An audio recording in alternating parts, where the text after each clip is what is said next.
Hi folks, I'm Alan Watt and this is Cutting Through the Matrix on the 24th of May 2020. And once again, as always, I hope that you're all doing as best you can. So what can I say? As best as you can. Because that's all any of us can actually do under the circumstances. Living in this big agenda-driven society that we have very little say in, especially when we keep quiet. And that's the problem with society. Too many folk today just keep quiet and go along with it. It's not unexpected. That's the way it pretty well has always been.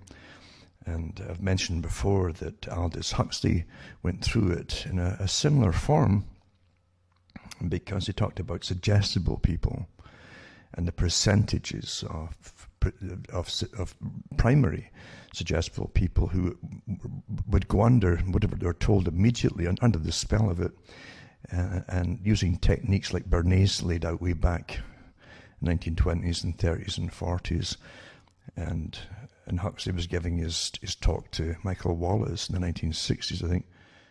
He mentioned a certain percent of the public would go under immediately to suggestion put out by authority. And they'd buy whatever they were told to buy or behave the way they're supposed to behave, even read what they were supposed to read, magazine-wise and so on, by advertisers. They fell for it very quickly.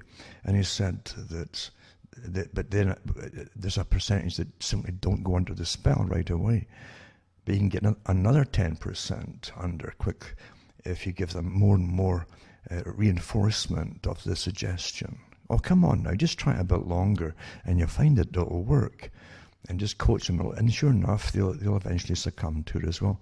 And that's really, that leaves a small percentage that can be hypnotized and brought under through the direct suggestion by authority figures.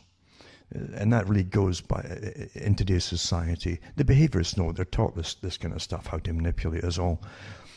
And in fact, a lot of your tax money goes into funding the big paychecks and the studies from the neuroscientists and behaviorists and psychologists that make their money like parasites off of us, so that they can basically manage the host that they feed off, which is all of us, of course. And we put up with it. We put up with it. And that's a sad thing to me, very sad. Folk aren't at least ticked off a little bit about how they're managed and manipulated. And as I say, we pay for all these studies through our tax money so that we can be used, basically. We're looked upon as cattle. And unfortunately, and I've met lots of the people in the sciences of behaviorism and psychology that work in these kind of fields, and like the behavioral insights teams that work across the internet, managing your thoughts and what you should be looking at, and don't look at this, and even shaming you and all that stuff. All paid by our tax money, big fat salaries. And I see them in the same category as the KGB or the Stasi would be. I really do. I lump them all together, these people who are manipulating our minds and our thoughts and using all dirty tricks to try to make us do what they want us to do. They're disgusting people. They really are. And that's society. So we shouldn't really put up with it, but again, most folk do. And they know that, the exact percentages that go along right away. We're living through, as I say, an agenda. It's an agenda-driven society. And I used to give talks on that, how even in the 1800s, the big corporations of the day, even before that too, had their 100-year business plans, sometimes longer than 100 years. They knew exactly where they wanted to be at least 100 years in the future. Like going back even further to the old East India Trading Company, and how they set out their settlements of countries they would take over, in fact, and use the military in Britain to do the fighting for them. So private corporations always have been embedded with the Bank of England, and that's what created the British Empire. The bank, of course, would lend to government to pay for the armies and so on. And then the government would quite happily give them the right to tax the public to pay back the loans. And that's never changed to this day. That was a prototype that eventually America, too, would copy with its Federal Reserve System. and which again is private banks, a collection of private banks. It's not really national at all. In fact, foreigners generally run it. They're not American citizens. It's quite amazing but that's another story altogether. But anyway, getting back into what I'm saying, most folk in today's society, as you know, and I keep mentioning it since this whole thing started, I go back to the idea of terror. We're in a war of terror. This is a reign of terror upon the public. They always use this in a revolutionary time. They did it for the French Revolution, the Bolshevik Revolution, always a reign of terror to absolutely petrify the public into compliance. And that's what you're living through now, if you haven't figured it out. They also used it with 9/11, the Pearl Harbor event that they just miraculously got for the PNAC group. So it's the same thing, and that lost a whole bunch of rights for the American people and the people of the world too that copied and followed suit. And this is the part 2 of that part 1 again. Part 1, the towers, part 2 now, the corona. And here we go again. But it's based on terror, which is like a bad horror movie. You'll still watch it because you're tuned to trying to survive. It's a primitive part of the brain and the limbic system. And that's what is your fight or flight system's based upon that too. And even though it's a bad movie, you'll identify with the characters are getting chased or hunted or about to be eaten or whatever it happens to be. And if you look away, you see, you'll miss a clue. You might miss a clue that's going to be vital for your survival or your failure. And so you keep watching it. And that's what they're using daily and have been from the beginning, with the complete on board of all media with this whole war of terror, repeating the same horrific things to the public. You're all going to die unless you take a vaccine, and etc., etc., etc. And people who keep tuning in every day to get their dose of terror in case, again, they miss that one bit of information that might one day come across that's going to be vital for survival. They keep tuning in for the next bit of fear, you see. If folk haven't figured out by now, this is all incredibly well coordinated from the very, very top to bring in a new system. We can quote the facts until the cows come home, if there's any meat left at all, or milk to drink by the time this is finished. But the thing is, facts don't matter. If you haven't noticed, unless you really drive them home with something else behind it. You must put demands behind the facts, like get off our backs and stop this nonsense, and let's get on with living, you see. Because if you don't, you're into the whole agenda. The whole agenda was designed, a brand new type of agenda of a total lockdown of the public, including the healthy people. Never been done in history. Goes against all common sense, even for herd immunities, you see. And folk who are testing positive for antibodies to this, meaning they've had it, or they could have had, by the way, so vague now, they're getting so confused with their own studies and counter studies, etc. You might prove positive if you even had flu shots in the past. And these are official, I'll bring it up tonight, official stuff about this too. So they can't say this as lies, since they put it out themselves in previous years. But if you prove positive, they've got two choices now, you see. They want to lock you down again, if you're testing positive, and then find everybody you've been in contact with. Because that being positive doesn't mean you've still got the darn thing. It's residues to the RNA, actually. It's residues. It's fragments of dead viruses and so on. They're still around. They're everywhere. And that's what these tests for the swabs are designed to pick up on, you see. It doesn't mean you've still got the thing. And if you get a factual, proper, there isn't even a proper laboratory test, really, for the antibody, because it doesn't mean it's the antibody for that exact coronavirus, you understand? They try to make it out that they're so precise. They're not precise at all. I've spent so many years going over false information that was touted at one time as the holy truth from the very top, only to be discounted years later by, subsequent research has found that, blah, blah, and they go the opposite direction. And they never go back and say, we're very sorry for giving you all that false data before. That never happens. They never apologize. Because they start to apologize, the public might start thinking, well, wait a minute, maybe they're wrong quite a lot of the time. So they can't go there. They just go on to the new normal and repeat it as though they'd never had a previous new normal, you see. And that's really what it's all about. That's how it's done.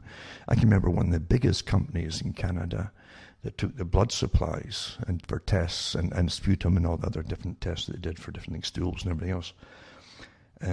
A massive company. And again, these companies get big contracts put out by the federal and provincial governments. I think they're all through the States too. But they found out that there's so much scams going on that literally about half of the results were fake, false positives, no matter what they were testing, and false negatives. Meaning they were just making the darn stuff up as they went along. A lot of them were definitely doing that. I have no doubt too that the technicians, lab technicians, had pressure put on them by their bosses, because it's all bonus time, isn't it? The more you ram through, the better it is for them all, you see. Until credibility goes out the window and honesty with it. And that's pretty common, by the way. We live in a very corrupt society. Very corrupt society. So anyway, they lost the contract and some other big company got it. And I wouldn't be surprised if the same thing's happening now, you see. But having a false, or a positive, I should say, to an antibody, really, an antibody that would fight it, you see, is very iffy at the best. When they say that it might not be the right antibody. Well, what do you mean? Make your mind up here. And then they'll say, well, we can't say that it'll last very long, this antibody. Well, nobody can until you study it for years down the road. And I've seen virologists already, or heard virologists, top ones too, some of them saying if you got an antibody to this thing, you got it for life. Other ones will say, are parroting the same phrase, well, you might only have it for 2 or 3 years before it dies off, you see. That's how it goes. And that's something, of course, the vaccine companies, the massive industry, of course, incredibly lucrative industry. Especially right now when they're throwing trillions around the world here and the hands are all out for studies into all oddball kinds of things. But when you think about it, the whole idea of repeat vaccination is because your antibodies might not last long enough until the next outbreak or whatever it happens to be. But 3 or 4 years down the road, this particular one won't be around. It'll be mutated into some other strain, you see, or many strains. And then they go back to the old idea well, you might have crossover from if a vaccination doesn't work, it might be similar enough to give you crossover. This is the trick that they try to use to keep taking vaccines for flu, for instance. If that was the case, you had whatever the original flu ever it was many years ago, right? Then you have a crossover to that one too. So that doesn't work at all. So their whole idea of crossover is out the window. You generally have to have that exact right one or not at all, you know. But don't forget, we have, again, the flu types every year, and most of the time you never know you've had it either. It passes through your system, just like polio passed through the system of most folk in the 1950s, 40s and 50s, and folk never knew they had it unless they had some problem where it would settle in to a particular, definitely injured areas in the body. It would settle in and cause the problem sometimes, so. And for the young children, they've never found out why some of them stayed with some and not the others, of course. And that's very debatable too, the whole thing. There's a whole lot more information we have today. As I say, that this is a massive... haven't you noticed, and this is what really struck me initially, was the all for one and one for all parroting of every supposedly public figure in the health industry that was put on television. I saw it only through the computer. I didn't see the TV ones, but it's really taken from TV, all these little clips and so on. And no matter what country it was, the ones who were put in charge of health, you didn't need them. You didn't need them at all, because it didn't matter what they looked like. They all had Fauci's voice. They all said exactly what he said. Exactly what he said. The same as the WHO, of course, this big clique at the top that had pre-planned this, obviously, their response to this, because right off the bat, they never went anywhere near the fact that your body would probably develop an antibody to it. Didn't even, no, from the very beginning, it was and it's still the same, by the way. You've got to get a vaccination for this. And then, only then will we let you out their houses, right? And only then will we let you go to work. Now, this was right from the beginning, folks.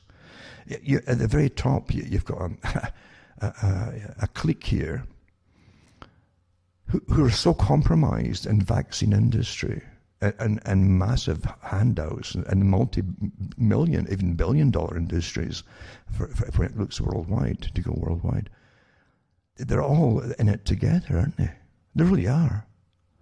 And I said too, eventually, if they don't back off from their threats of what they're going to do to the public, I said they'll lose all credibility. And when that starts to happen, when they start losing credibility, tyrants, and this is the key to it, tyrants then get really heavy-handed and nasty and lethal towards the public. That's what you learn through history.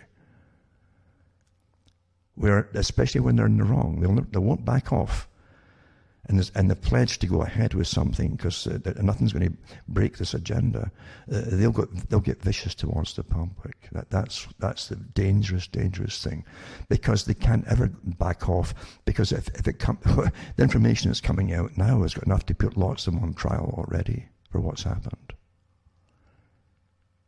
No mistakes can be forgiven, but when they're complicit and heavily involved with huge shares and so on, and some of them even own vaccine companies. I mean, hey, wait a minute here, huh? Wait a minute here. This is looking rather suspicious, and the more suspicious it looks, the more angry the perpetrators become, and the more vicious they become to those who are exposing them. That's a dangerous time. And that goes for the complicity too of those in governments. They know it too. They know it. And that's why they'll stick together till like one for all and all for one till the end. Huh? Because there isn't just money here. It's a complete new way of living throughout the future. The high-tech industry, the Rockefeller plans for the future, basically. They came out with two projections for the future. The scientific system of tracking and tracing everybody in a whole new way of living. Yeah, and the real kibosh on anything to do with any traces still left over of personal freedom and privacy, to completely eliminate that for the average people. And that's what they want to be unfurled, of course, the whole futurist phenomena. Years ago, it's boring to me because I did talks on the futurist societies and how they work with the behaviorists on behalf of the masters that run the world. And yes, you do have masters that run the world, and it isn't just the deep state, that's one term for it. The deep state really is more of the working, the worker bees that make it all happen, the real technocrats. Fauci technically is a technocrat. I'm sure he's involved with high decision making, but he's not the boss at the very top. He's allowed to take his big fill into his money bag from all the different things he's got his hands into, but he's not the boss. And I'm sure too, all these characters that you're seeing have got high intelligence clearance, for the agencies, probably CIA, every one of them. Because it isn't just the media they completely took over long ago, the CIA. It's every main industry and technology, including especially media, today, with those in charge of vaccine companies and all the rest of it. Why do you think that they've been made, you can't sue them? Why do you think that is, if they were just private corporations? Huh? Insofar that presidents and prime ministers come out with declarations that they can't be sued, but they want to stick their stuff into you, directly into your body, which is an invasion. Anything that goes through the skin is still called invasive surgery, believe it or not. It's penetration into your bloodstream.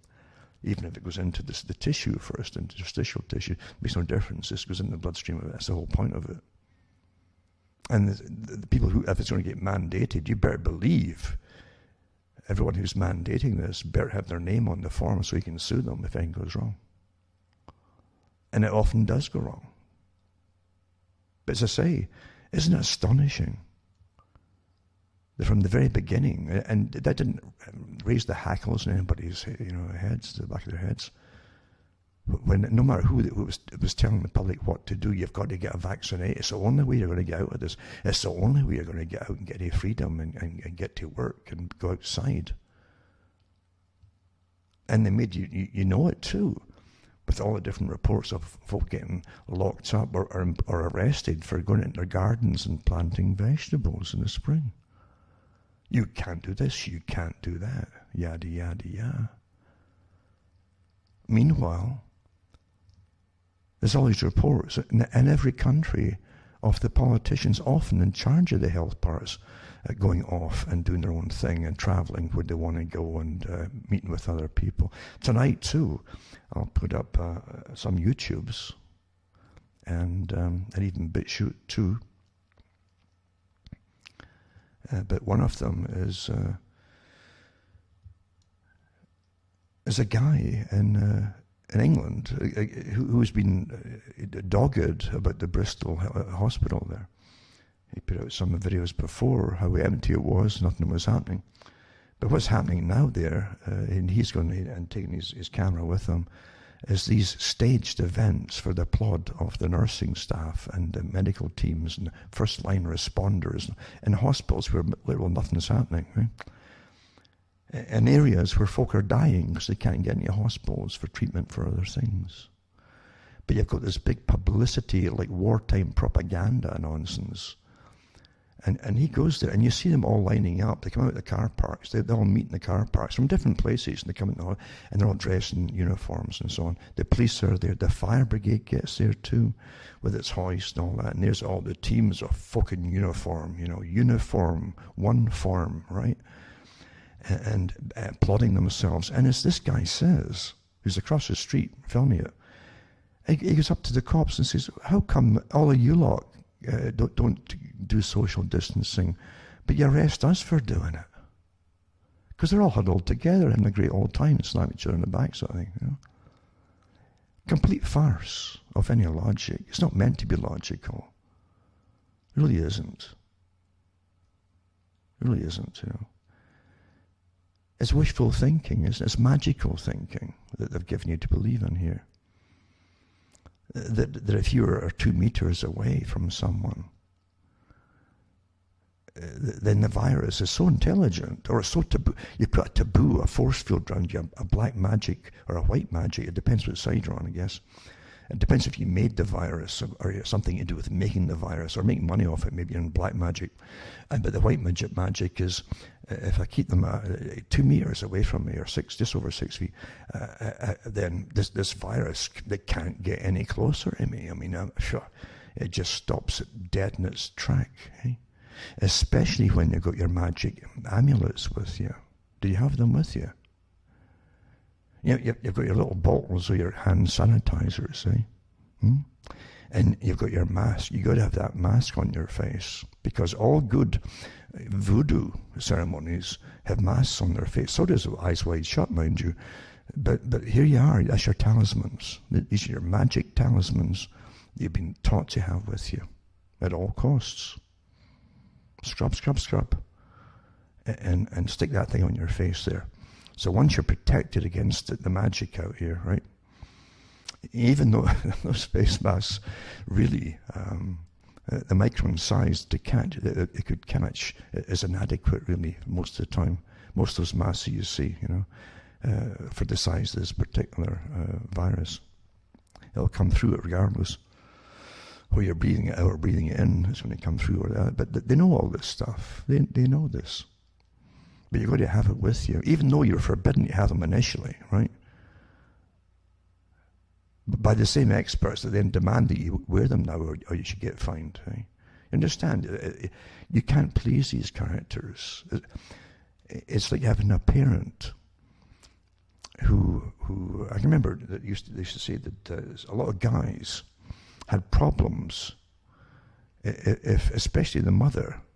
You know, the mother's got a very significant role to play in raising children, very significant, and she can make or break a child, and the males especially, you know.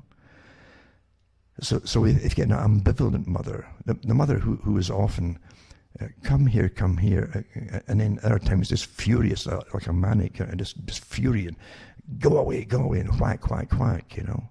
That guy is going to be really screwed up with relationships for the rest of his life. Come here, go away. Come here, go away. Yeah? Well, that's what it's like with this whole thing. Wear a mask, don't wear a mask. Slap, you know. And there's the cops ready to jump on people quite happily and eagerly to jump on folk that are disobeying the magic laws. And it isn't until I sat and really thought a lot about what was happening.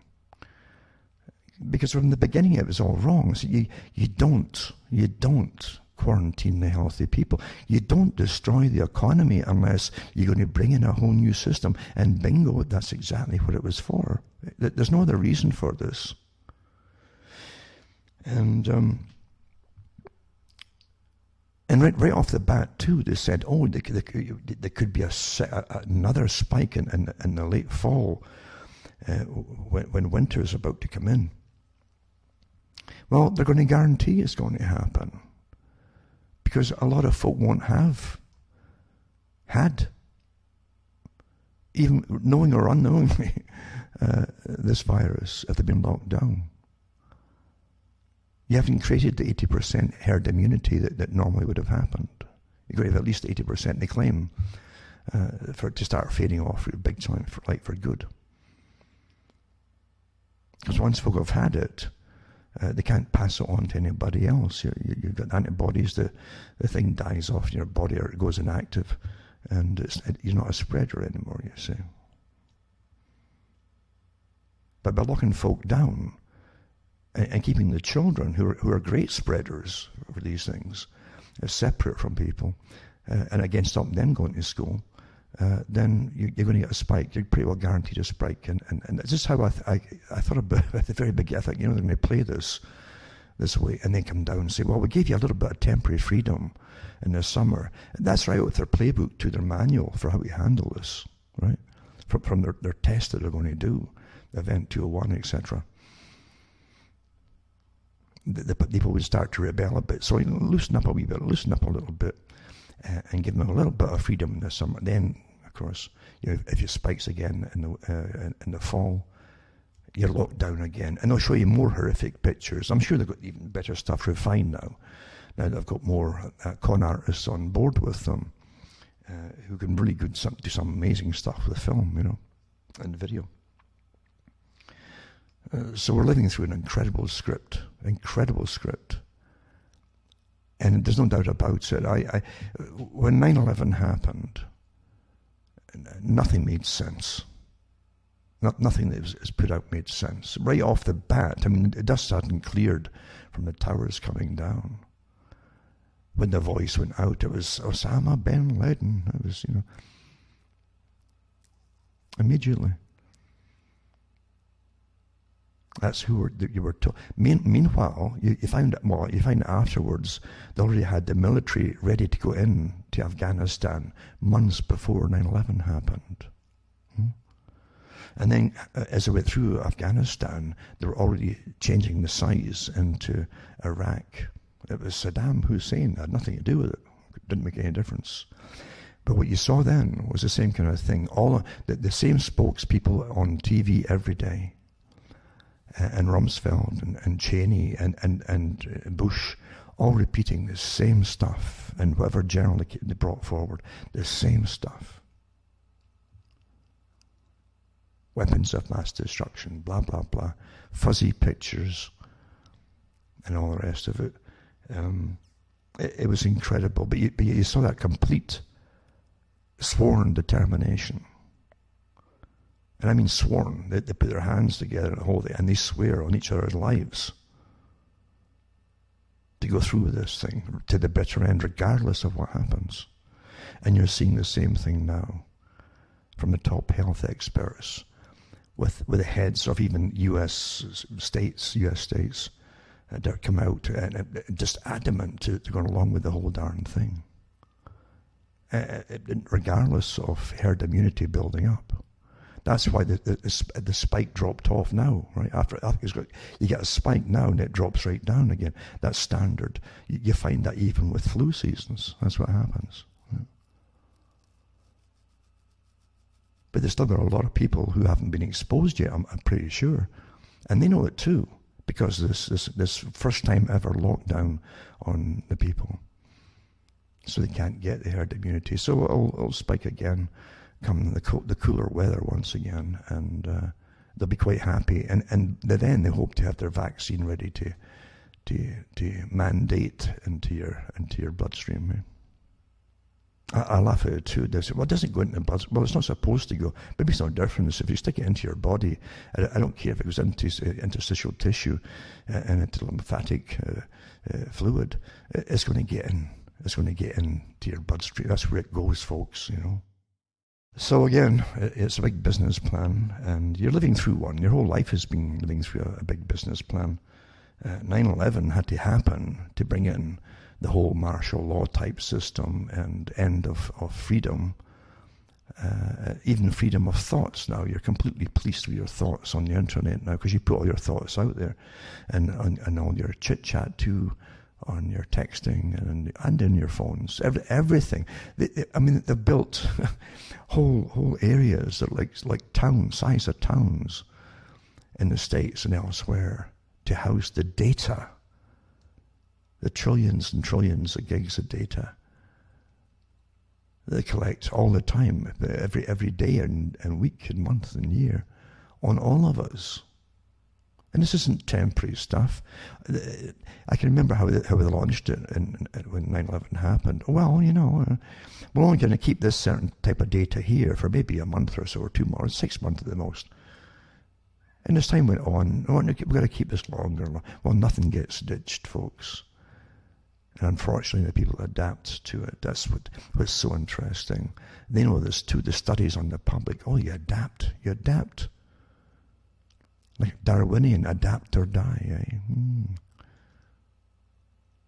that's what they tell you. You got to adapt to this, and you got to adapt to having no rights, no freedoms, and being spied upon and monitored, and then branded with Bill Gates' special tattoo.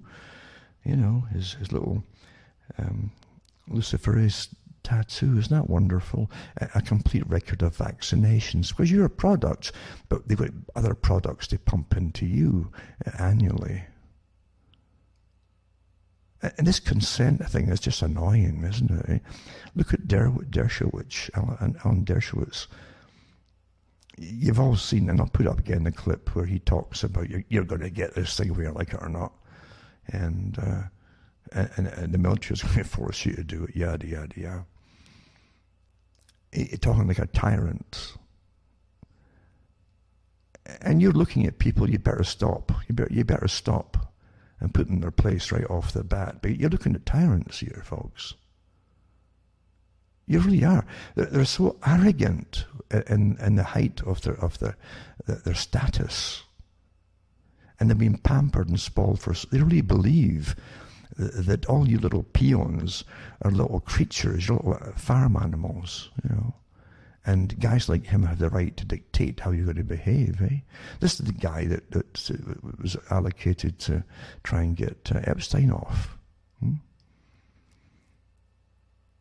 He has things in common with Bill Clinton, They all have, mind you, with Epstein. And even Gates apparently knew Epstein as well. Small world, isn't it? Eh? But you think about it, Dershowitz, he also tried to put a motion through. He stopped investigation into him because I think it was Ms. Roberts, is it? one of the people who was getting used by as basically a prostitute for the high and mighty by Epstein. I think she had a lawsuit against him too, or he was at least mentioned. Dershowitz was mentioned in the same kind of thing for sexual massages, and Dershowitz, I think, said he's like Bill Clinton. See, Bill Clinton was caught in a similar kind of thing in the Oval Office. Oval's a rather maybe a bad word for it, but he did a thing with cigars, apparently, Bill Clinton, with a woman, and we all know the story. Bill Clinton smoked marijuana, but he said he didn't inhale, right? And Dershowitz had a massage, you see, but he didn't take his underwear off and didn't have sex. So they got things in common, you see. One didn't inhale, one didn't have sex and kept his drawers on. These are the characters who, through some strange way, have got incredible power over society, and this, again, deep state that's referred to as the real power behind governments. And they really believe they're the kingpins, even though there's people above them too. The ones that above them don't do any work at all. They don't have to. They make suggestions once in a while, but they don't say how to do things or whatever. They just make suggestions, and things are done by the peons below them, you see. But you better believe it, when you see the faces on these characters, you begin to see the faces that you've seen down through the eons, where it's a Caligula, or a Nero, or folk who are in charge of mass slaughtering, down through the ages, right up through the 20th century, and the Bolshevik Revolution as well, and incredible slaughtering, 60 to 80 million people during its time, right? Slaughtered horribly too, wasn't he? Lenin said, don't just kill them, you've got to put a show of horror and terror on the public. And there's another thing they always do, they always let prisoners out during the revolution, right? When they start a revolution. The French did that with the Bastille, and they even let the Marquis de Sade out, of course. Before that, the Marquis de Sade, you know how he talked to him? You know how he talked to the people outside the Bastille? It was a tube that he had to wee in, you see. I'm being very polite here. And but that's what he used to yell down to the public as well. So even that's highly symbolic, how he got his message to the public.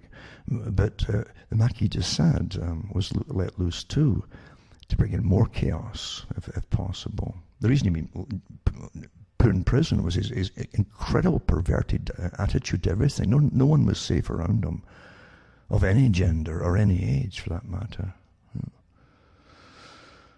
But they let him loose, and they always do that. And then the Bolshevik did the same thing. They let the murderers and rapists out to cause mayhem, but they also employed a lot of them, gave them full reign for the raid and attack. They get full reign to do what they want to do. And Lenin had people literally disemboweled, and they taught this is a popular way to do it, especially in the rural areas. And he sent these gangs out. They would take the one or two members of, say, local councils or people who were just looked up to, like unofficial officials in little towns and villages and so on, and to make it an example. Didn't matter even if they're going to comply with you or not. Made no difference. Just make examples of the high and mighty, even if it's just a peasant with less patches on his clothing. And disembowel them and put a part of the intestine around the lampposts or any post and make them walk round and disembowel themselves in circles around the post. I'm not kidding you. There's even photographs that have been done. These are the wonderful people who brought civilization, another great leap forward for humanity, with a new way of living again. But they always bring you revolutions, and we're in one now, folks. You can either nip it in the bud now, or just comply. Just comply. It's the same characters. The same formula. Why do you think let the prisoners out? Huh? They do this when they're launching a revolution. And when you look at the whole agenda that the Rockefellers put out, for the scenarios for the future, it's a revolution into technology and a new way of living, and experts ruling everything of your life from birth to death. Something we've all talked about for years and years and years, at least I have. And here it goes. Same thing. And then, of course, the ones who get let loose create more mayhem in society until the folk demand the police to do something about it, and the police get more new powers, you see. It's all been done before, over and over again. But when you see the faces, like the Dershowitzes, saying what you're going to get, whether you like it or not, blah, blah, blah. And people in Britain are doing the same thing too, because they're all going to get mightily. Do you think they're not going to get paid for this in one way or another? Do you really think that?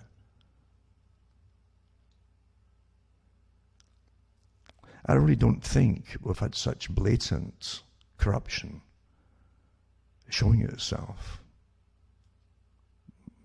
Almost, not before. We saw it in 9/11. We saw it with the whole agenda with Bush and the PNAC group. Before 9/11 and after. Yeah. In fact, little Georgie said after, he said if once he got out, and Obama, he said if the public had known what we were up to, he said that they'd chase us down the roads with ropes in their hands. That's what he said. Again, it's a one for all for one. So they can never back down, and one cannot break. None of them can break, you see. If anybody breaks confidence that they've sworn on these things, their lives are in danger. Absolutely, that's how it works amongst these kind of societies, these groups. And that's how it's done. So you let the prisoners go loose, mayhem's created. You tell the police, same thing by the way, not to go after them. And what were the police told right off the bat? Now every country, let them out, the prisoners, the prisons. Don't bring them to trial for a lot of the new cases. Don't even respond to what are now, or even if you catch them, as more minor infractions of crime. Just let them go. That's what's happening now. But the cops are going to go after you if you're not social distancing, or if you've stopped longer than 5 or 10 minutes for a rest on the way to get some groceries, etc., etc., etc. This is a real training exercise on the general public. Nothing to do with what you think it is, obviously. Because if it was all above board, you would not be letting prisoners loose. And you would be arresting them for committing crimes in the streets when you catch them. And you would not be letting them go. And another thing too is, you see, reinventing government has been talked about for years and years and years. Reinventing government. There's also reinventing governance. Look at the CFR. You can look into their Foreign Affairs magazine. They've been telling you for years where they want to take the world. They have a big group in Canada here in Ontario. The ex-prime ministers working with it too, or ex-deputy prime ministers working with them too. The guys who brought you the Fortress America were going to join into one system, to save us all against terrorism, they said. They didn't tell us that once you're in Fortress America, you're now locked up with the terrorists. And the terrorists are the guys that bring you all the agendas, and they sign agreements for amalgamating countries, which they drafted up themselves too, just like the European Union. Long story about that. But anyway, what I'm saying here is, you've got to understand that you're living through just the next part of the agenda. There's no doubt about it. No doubt whatsoever. And there's some comedy there too. Of course, apart from the folk literally thinking a virus just knows to stop. Don't go further than that 6 feet, for goodness sake. It's an intelligent virus. And as I say, you're wearing your amulets and your talismans and your face mask there, and you've got your hand sanitizer, eh? Some folk have little spray bottles to take with them too. Spray in front of them might kill everything that before it hits them. It might kill things in the air, you see. It might be good against mosquitoes, though. I've got them back out here already in Canada, where I am here. But when you look at the comedies where you were told not to wear masks, eh? Only doctors, remember that?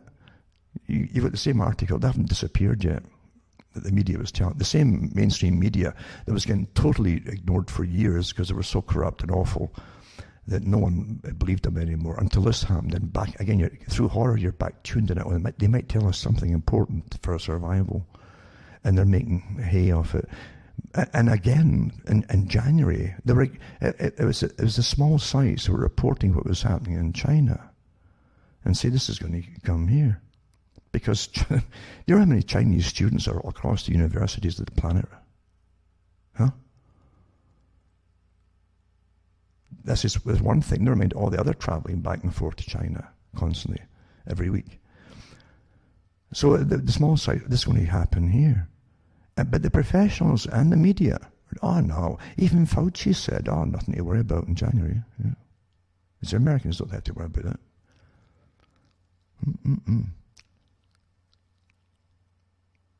And then, as I say, they told you, well, only doctors, they said, only doctors should wear face masks. I guess, see, I get it back in the world of magic, eh? You see? Because when the viruses are heading towards that doctor and they see a mask on his, they'll know that he's a doctor and to go around him and don't go right to the mask. But if you as a peasant wear that mask, you see, it isn't going to take any notice of you because you're a peasant. That's what they're telling you. It's magic, you see. Absolute magic. And then, of course, in the mandate, you got to wear a mask after almost clubbing to death folk. When the cops find them, that have masks on. And now, of course, when they club you to death, if you take it off, right? Or you have whichever, you can't keep up with it anymore. Should you have it on? Should it off? Eh? You don't know anymore. Magic, and the same magic you'll find with the virologists. Have you noticed that? It's like Wiccanism. It's like white magic and black magic, you see. Because now you have top virologists, and by that I mean the ones who've actually worked in labs, laboratories. There's other ones who are top virologists to do a study and the bio effects of it through graphics and so on. Who do the detailing of it, like the Neil Ferguson, the guy who... But Neil Ferguson, honestly, if you have got a dispute with the government for back taxes, they owe you, right? Get him. He'll get millions for you. He doesn't like small, he'll get millions for you, and you'll be okay there. Make sure you do that now. He'll put it through his computer program, and that $150 or pounds that you owed is going to turn into millions instantly, guaranteed. So you have those guys too, you see, that are with their computer modeling, with their gods, the computer, and they've trained the public that computer are gods. A computer can't think. A computer has no common sense.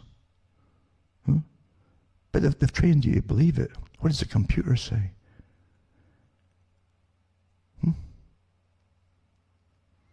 Astonishing.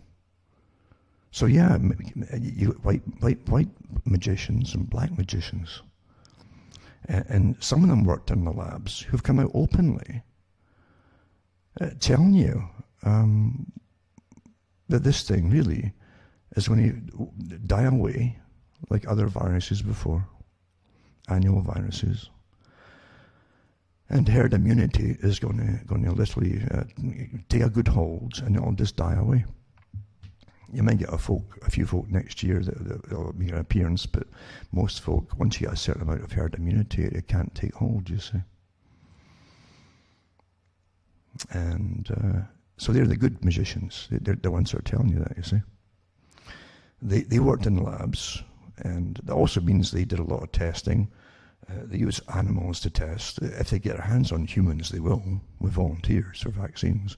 But they worked in labs, and they make these different things, so they know what they're talking about. And I'll put up some YouTubes to that tonight as well. Where one woman from Ireland worked in some top laboratories, level 3 or 4, and she knows what she's talking about, and she's more optimistic and so on, and shooting holes through the stuff you're getting fed right now.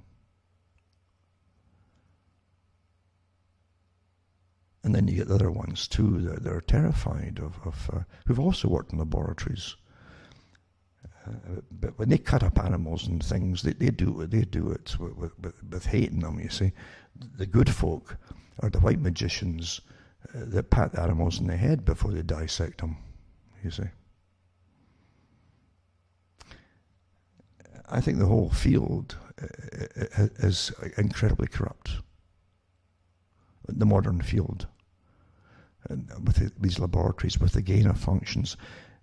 These things started off for the military in the first place, combined with vaccine makers, because they can make a fortune if they can start to perhaps discover new types of viruses, but if they can guarantee annual outbreaks of whatever, then and get vaccines for it, then it's big money, you know. Quite something, isn't it? And as I said last week, it's like hubble bubble, you know, tall and trouble. And when you look at the different parts that they put into some of these vaccines, it's not much different. I'm not kidding you. Really, so it's black magic, white magic. So what side are you on? And, you know, Fauci himself, as I say, I'm pretty sure these characters at the top are all connected with the CIA. You have to be. You have to be. You don't go into that field working with these top labs. He was picked up early on, working for the right of medical school, really, and for government finance departments for this kind of thing, which really was CIA covert operations. Britain, years and years to go back in maybe the 70s, did expose of what happened in Britain with the CIA operatives that had left behind them different cages.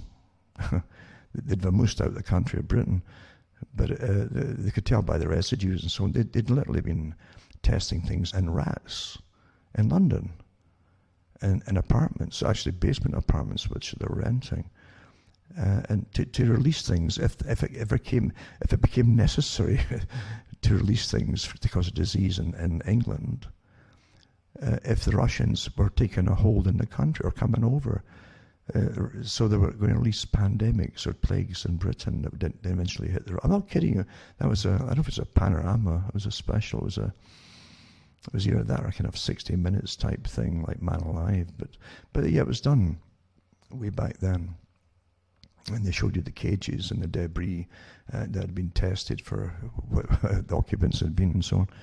And that's what they concluded. And they knew it was like CIA type thing. So the CIA has always been involved with biowarfare, obviously, from their own writings in the past down through history. And you find it with Canada too. Canada was right up there with biowarfare. Deadly Allies, Canada's Secret War. 1940s onwards. In fact, I think the Connaught laboratories that eventually went under after it was exposed that they were buying the tainted blood that Clinton allowed to be sold. They killed off a lot of the hemophiliacs from the blood products, tainted blood products, because they were using prisoners with HIV and everything, and knowingly, and selling it for blood products for hemophiliacs and so on. So pretty well, Connaught Laboratories was buying them at the time, and they actually caught them on TV at the time when that happened. I think it was 60 Minutes or maybe the National for CBC, whoever it was. They caught the main purchaser going up the steps to the laboratory, I guess it was, and they asked him, you know, they said to him, "But you knew what you were buying, and what it was going to do to the public. He says, and the man said, this is what did them in, eh? It finished off the laboratory. He says, it's business, it's just business, he says. And that's how a psychopath answers you. Just business. Never mind all the thousands of folk that died of the stuff, the tainted blood. But you see, from a eugenics point of view, he was a good man for doing what he did, because he killed off what they would say were the weak or infirm, eh? People with maybe congenital problems and other problems. The unfit is like to call them.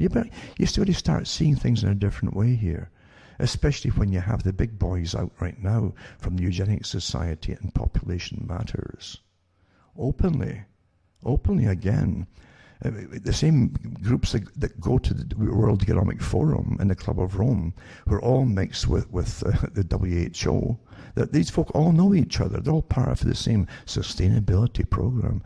So they're going to help you and vaccinate you. And as Bill Gates said himself, it'll bring down the population maybe 10 to 15%.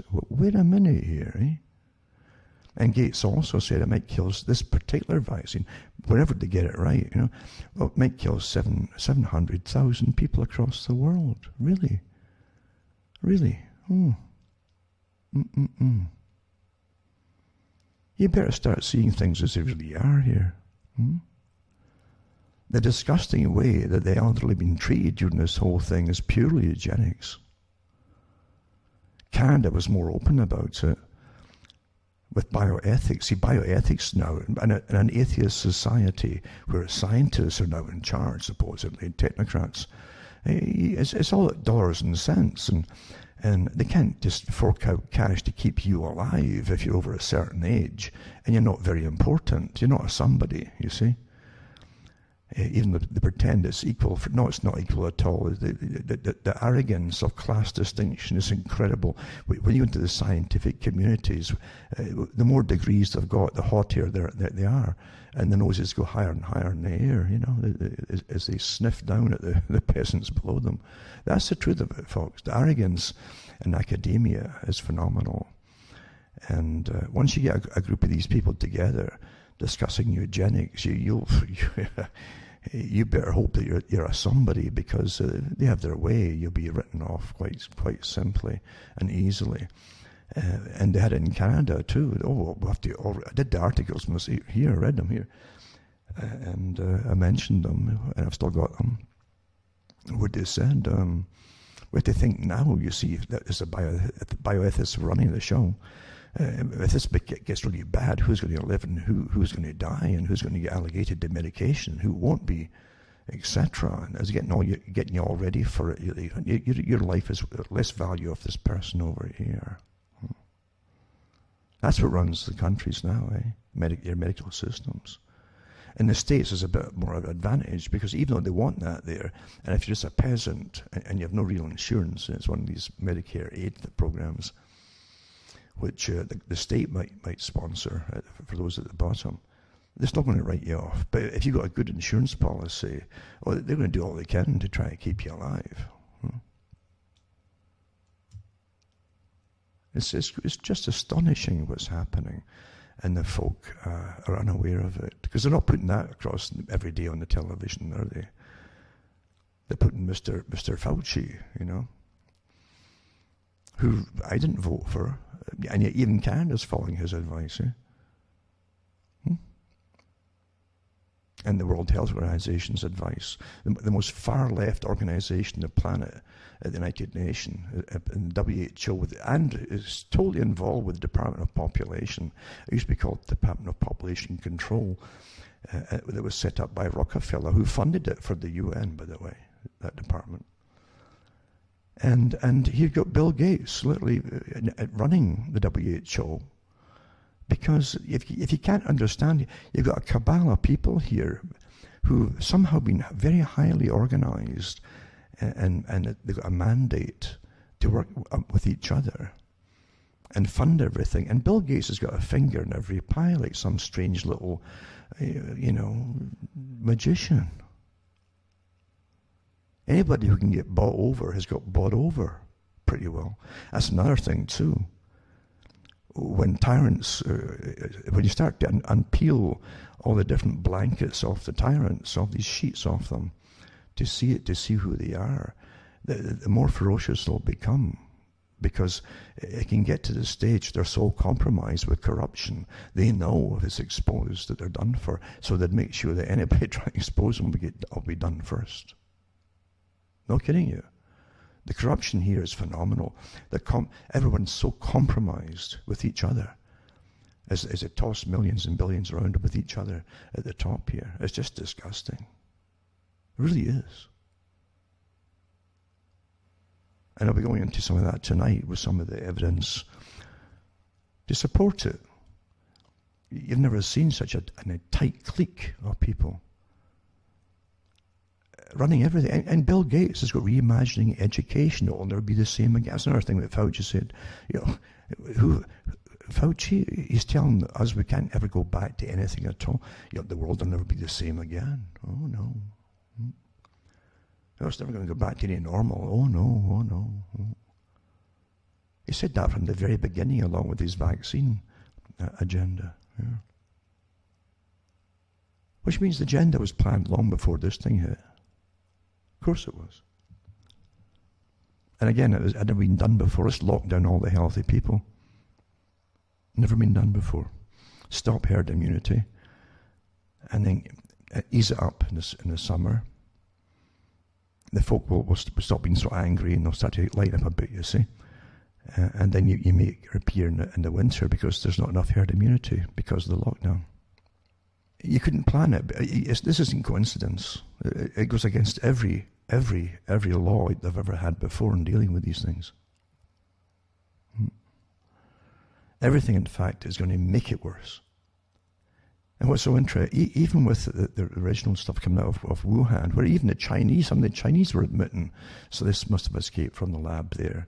Scientists who work at it came out and talked about working it with bats, that some of them even were bitten by the darn things during experimentation and so on. Yada, yada, yada. And Fauci kept quiet on that aspect of it, you see. He didn't refute what they were saying. But once you started to find out, it came out, oh my goodness, Fauci started them off with a $3.5 million grant to the Wuhan lab, and then it went up to about $7.5 to $8 million to do the coronavirus experiments there. They got the virus to start with, given to them. And Fauci supposedly accommodated that as well.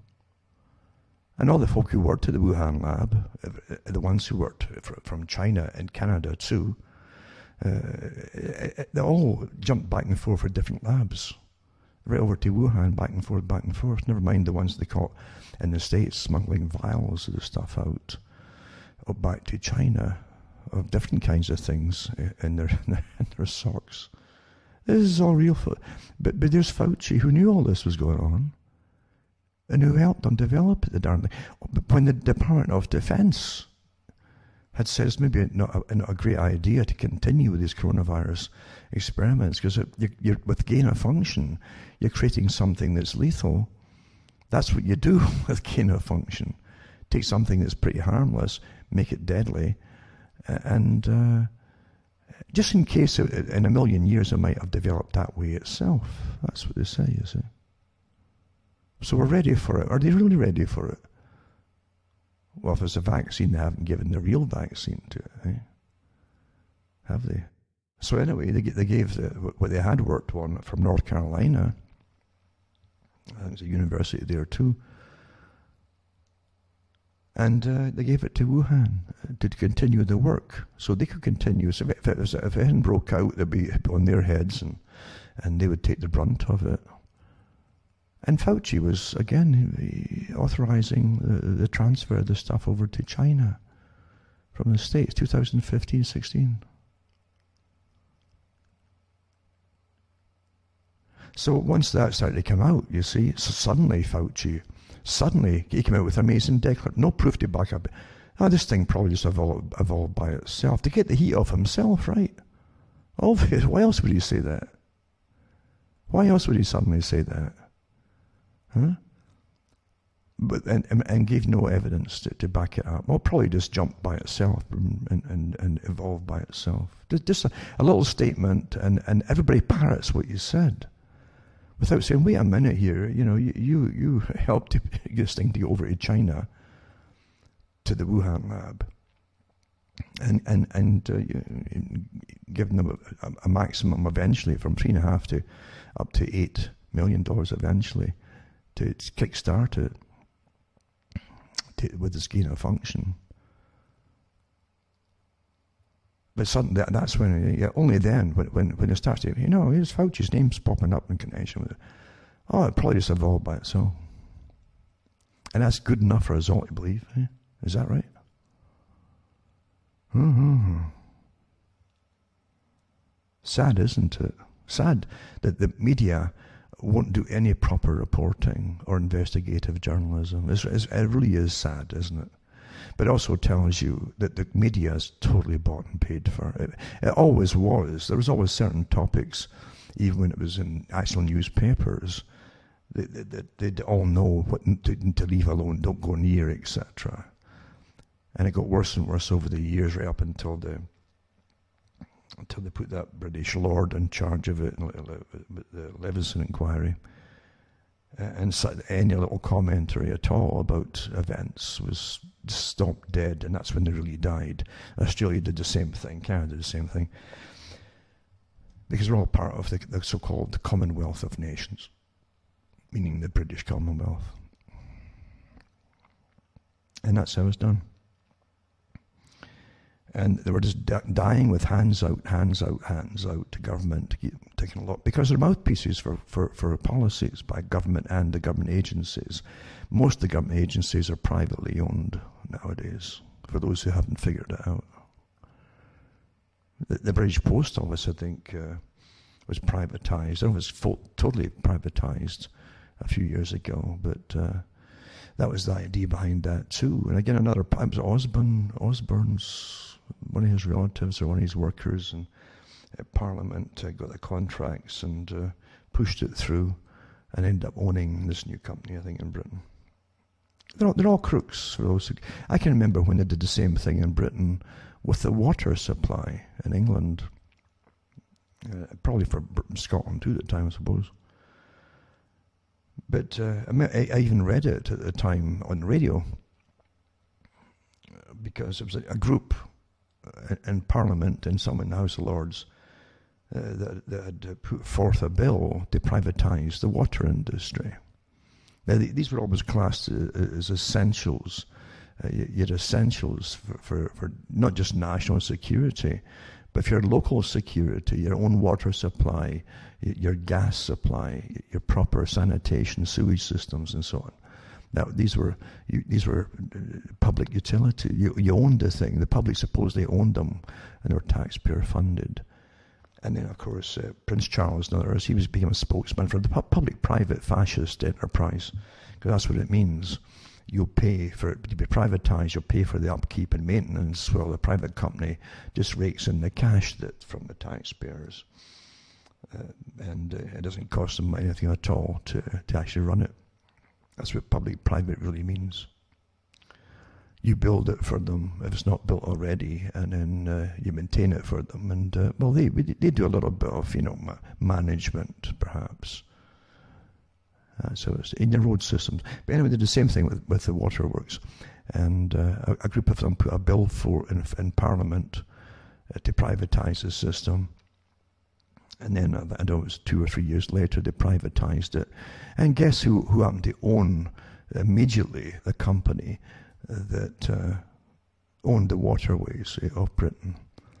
The same politicians that put the bill forth.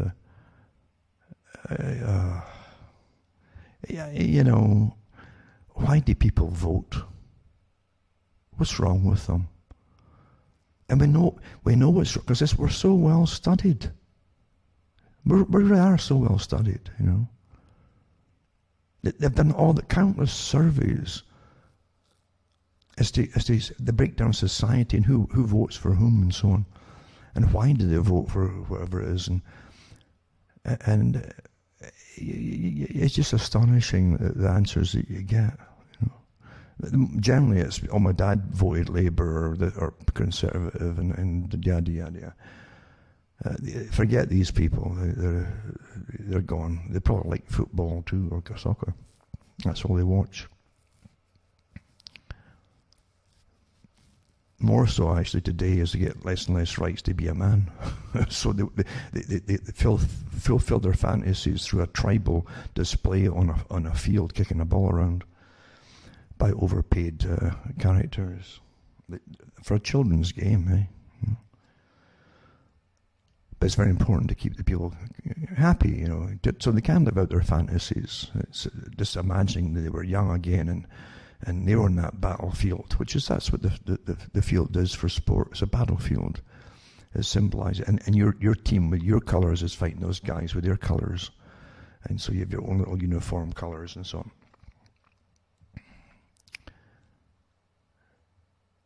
We're so well managed, as I say. But again, you get the same things. You realise it's all theatre. The guy who's going to stand for Labour is going to talk about the working class. God knows who they are these days, because Britain especially doesn't have much industry left at all. And you could hardly call a lot of the folk working class, really. But we're even the welfare folk now. It depends on you. If you're probably been brought up and lived in Britain, you won't get welfare, but other folks certainly do. But so the person is going to definitely, the working class, the underdog, and then they change the sights into the female. There's not enough women in the workforce, and then that fell apart eventually when there's more women in the workforce, actually, and especially in universities and in the professions than men.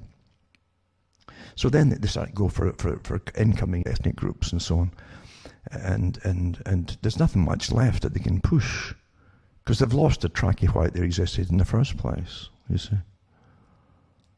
Every country followed suit, the same tactic.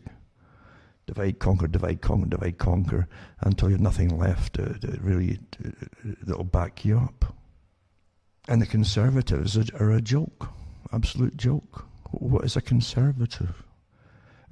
What's a progressive conservative? Progress conserve, eh? Is gone.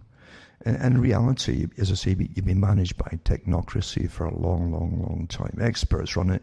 The politicians depend on lifetime civil servants in different departments to give them their cues and write their speeches, because they know what their departments do. The people appointed to their department temporarily, and who often get moved around like musical chairs, in charge of health, the next day they're in charge of the military or something.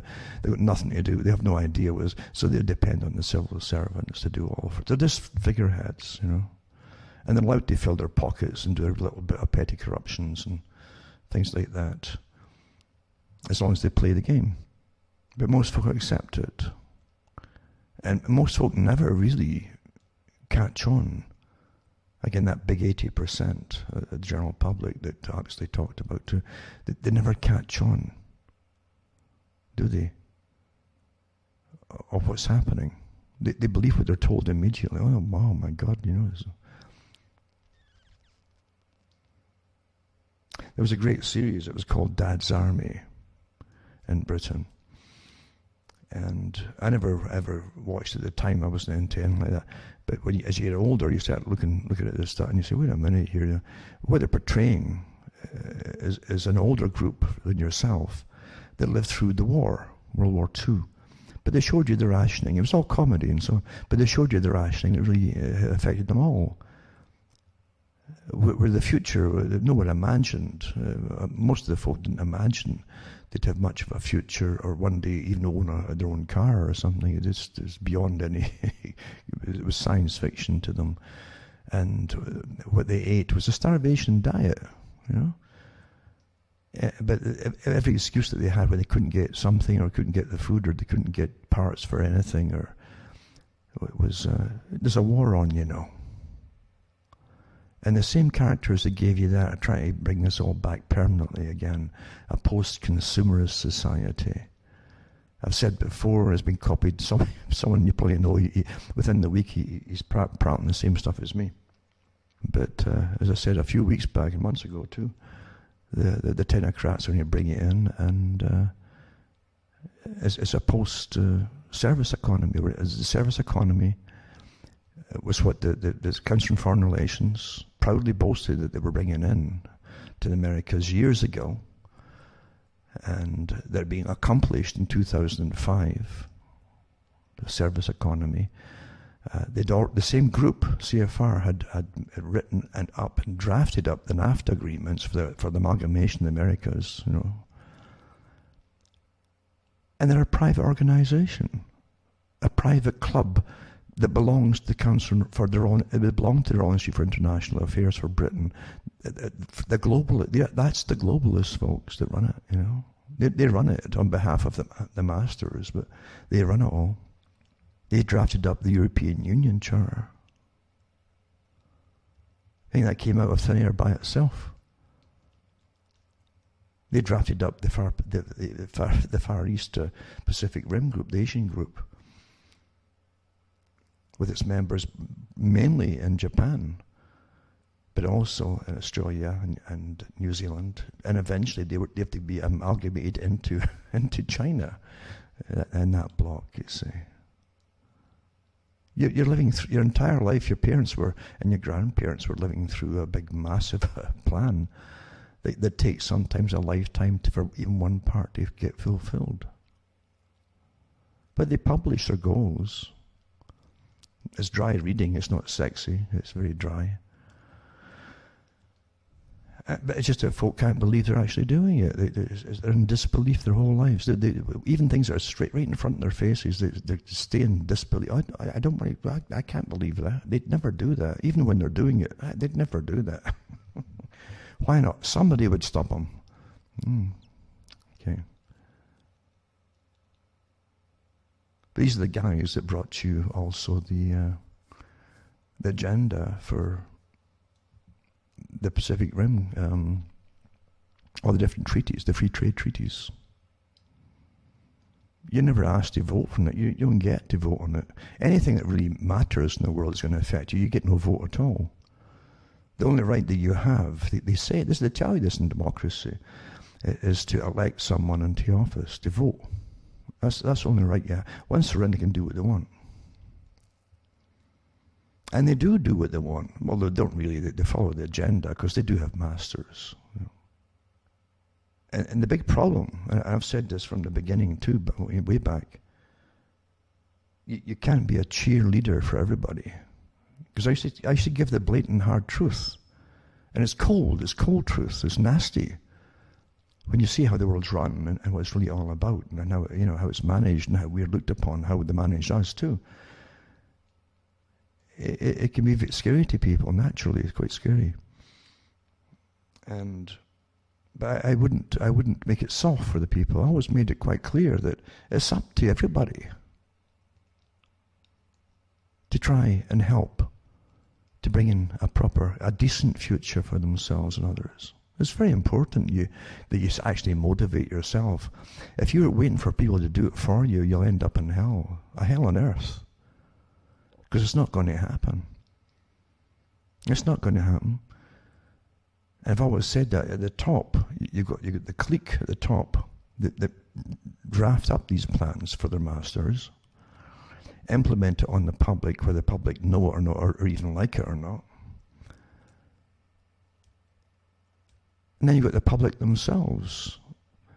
The vast majority will go along with anything. The path of least resistance is what they're shown to take. And they do take it. It doesn't take much to prompt them to take well, if I do this, I can still go and, you know, if I allow them to search me and then strip me off and make me walk on my bare feet and take my belt off me at the airport, then I might be able to get on the plane and, you know, utterly humiliated, you know, X-rayed the whole lot, utterly humiliated. And it doesn't stop, does it? Eh? Oh, now we want you to wear bracelets, for ID. Oh, you don't have a cell phone, you wear this bracelet then. this manacle, this electronic manacle, which they want to push in Canada. Miss Tam wants it, that we wear it all, you see. And if you prove positive, which just means that you may have some fragments of dead virus somewhere in your system, in your nasal cavities. That's what it probably will be, in fact. Then you have to do what you're told and again isolate again. You see, utter rubbish, utter rubbish. Absolute rubbish, because those swab type things are not accurate at all. And honestly, you could be immune to the darn thing and be immune for months and walk into a ward where they have some of the people, and then you get tested afterwards. You would have fragments from them of death. It's in the air. Folk breathe, folks. If they don't breathe, they're all dead. There's no point in having them in the hospital if they're all dead. And they breathe out, and out with comes the dying. It's all dead bits of debris of these viruses and so on. And you'll test positive if you take the swab, because the RNA response to it is fragments are really what they're testing for. It's quite amazing that folk just don't go the whole way of logic with it. It's just astonishing. What does the computer say? Well, it doesn't say too much, does it? But yeah, you are your own champion. I keep telling you, you are your own champion. And it's funny, after my talks, I always hear the same people with big shows, because there's authorized alternatives out there, put it that way. And they'll use my stuff even verbatim. It's quite comical. We never see where they get it from. If it wasn't for my stuff, some of them that you'll know actually, all you'll hear is about voting for Donald Trump, because that's what they're really supposed to be there to do at the moment. And as far as I'm concerned, Donald Trump is no different than anybody else, actually. He's got his job to do. We all know what it is, and it's not for America. That you have nobody to vote for because the other side's no better. That's the truth of it, folks. They're all placed there by the ones above them. And, I keep, maybe I heard wrong, but I mean, when I heard Donald Trump give the talk that he was going to have millions of the military going around giving doses of the vaccine door to door to all the different people, Okay. Is there to help who? Okay. So yeah, as I said, I even gave a talk too last time about you got to learn to re-say no, and a person from the same show said the same thing a couple of days later. But I guess I do an awful lot of work for nothing, for free, for these characters, because I don't push the politics, and they need other stuff apart from politics to talk about.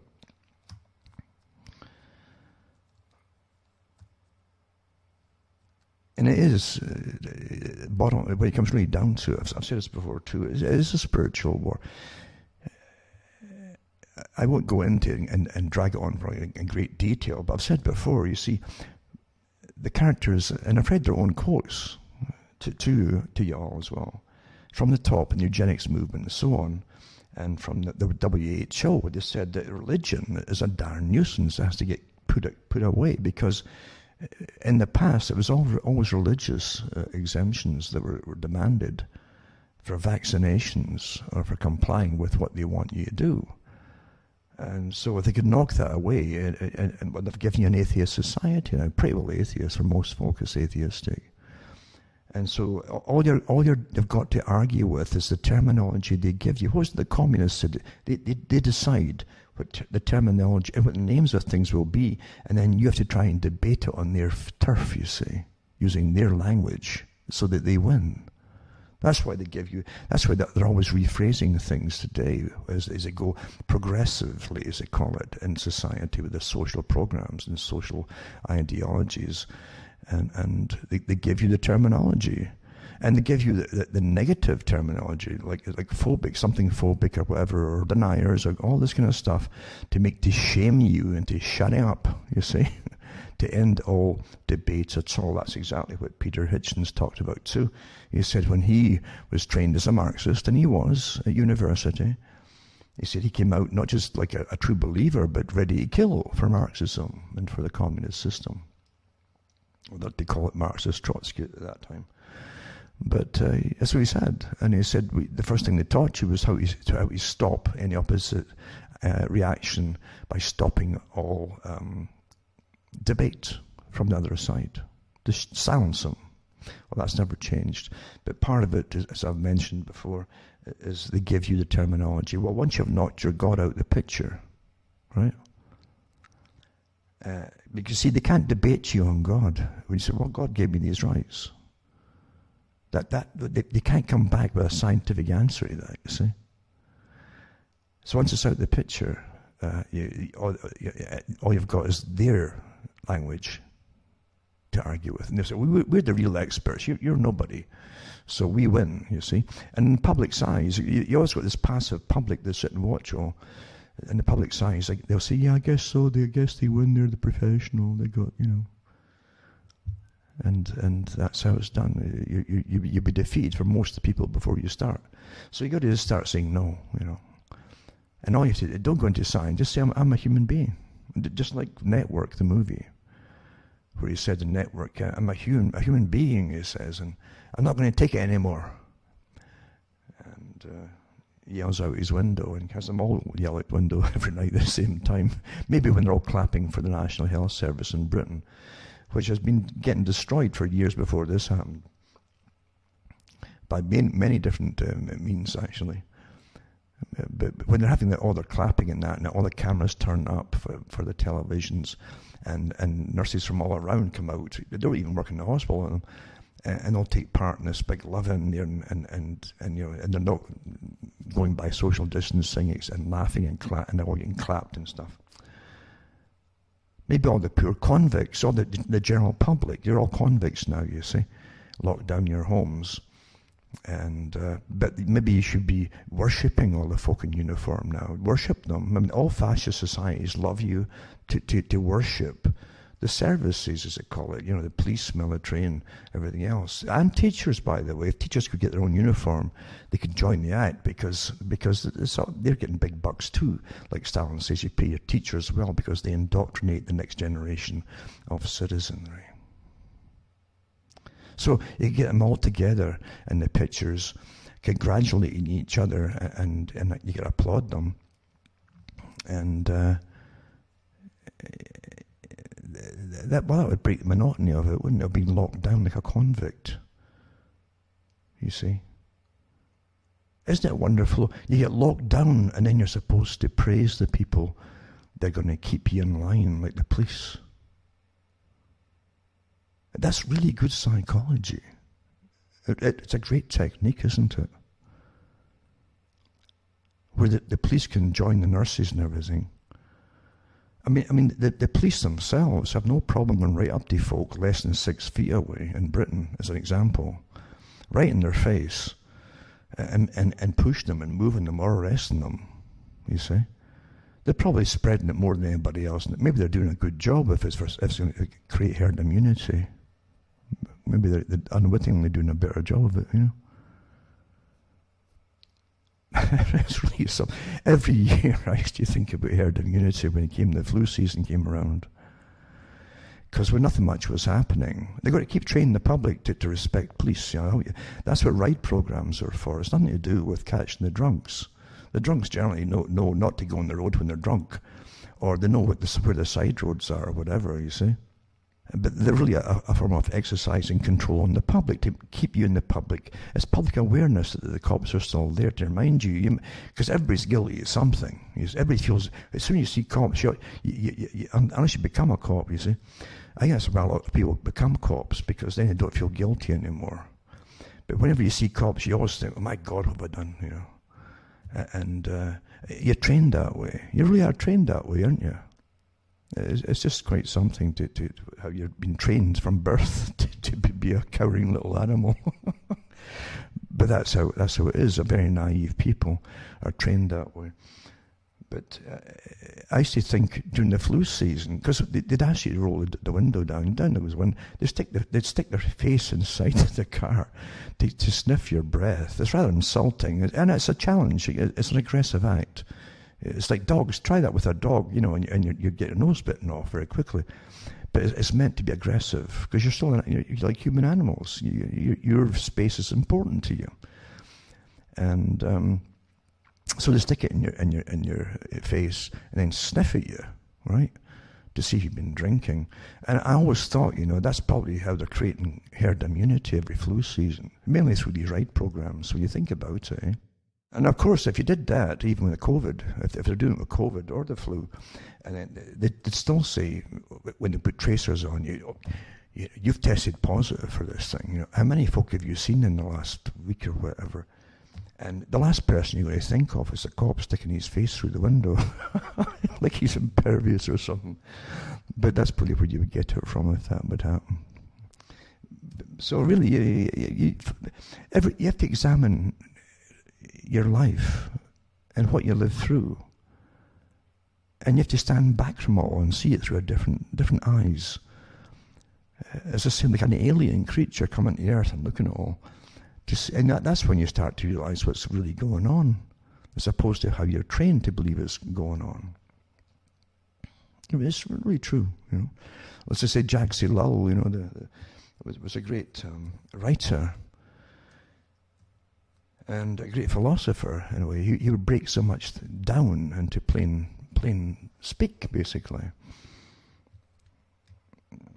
in how we behave and how we're trained to behave by the rulers in society.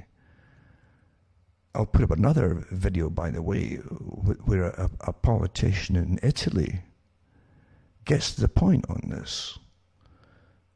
She gave a little speech during the parliamentary session in Italy, and she brings up Bill Gates and talks about him being really a criminal, and he should be tried for the enterprises that he's done in the past, because she went through the sterilization with all the different free vaccination programs that he's been, and bringing polio into India and so on.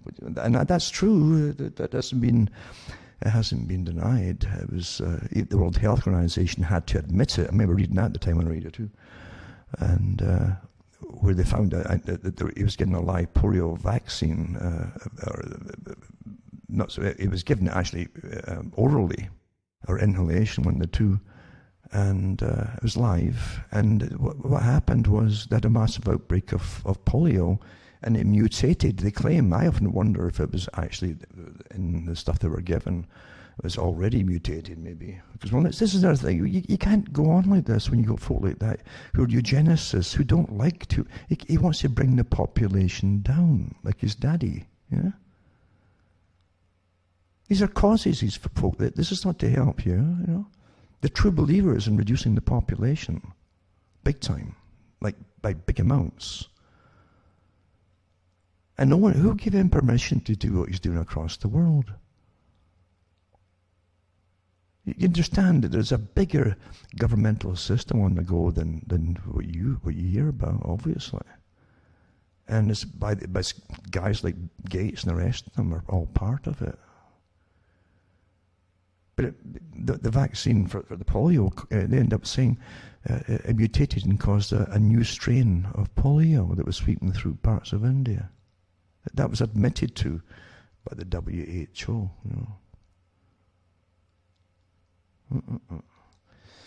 And then the sterilization too, with the so-called free tetanus shots.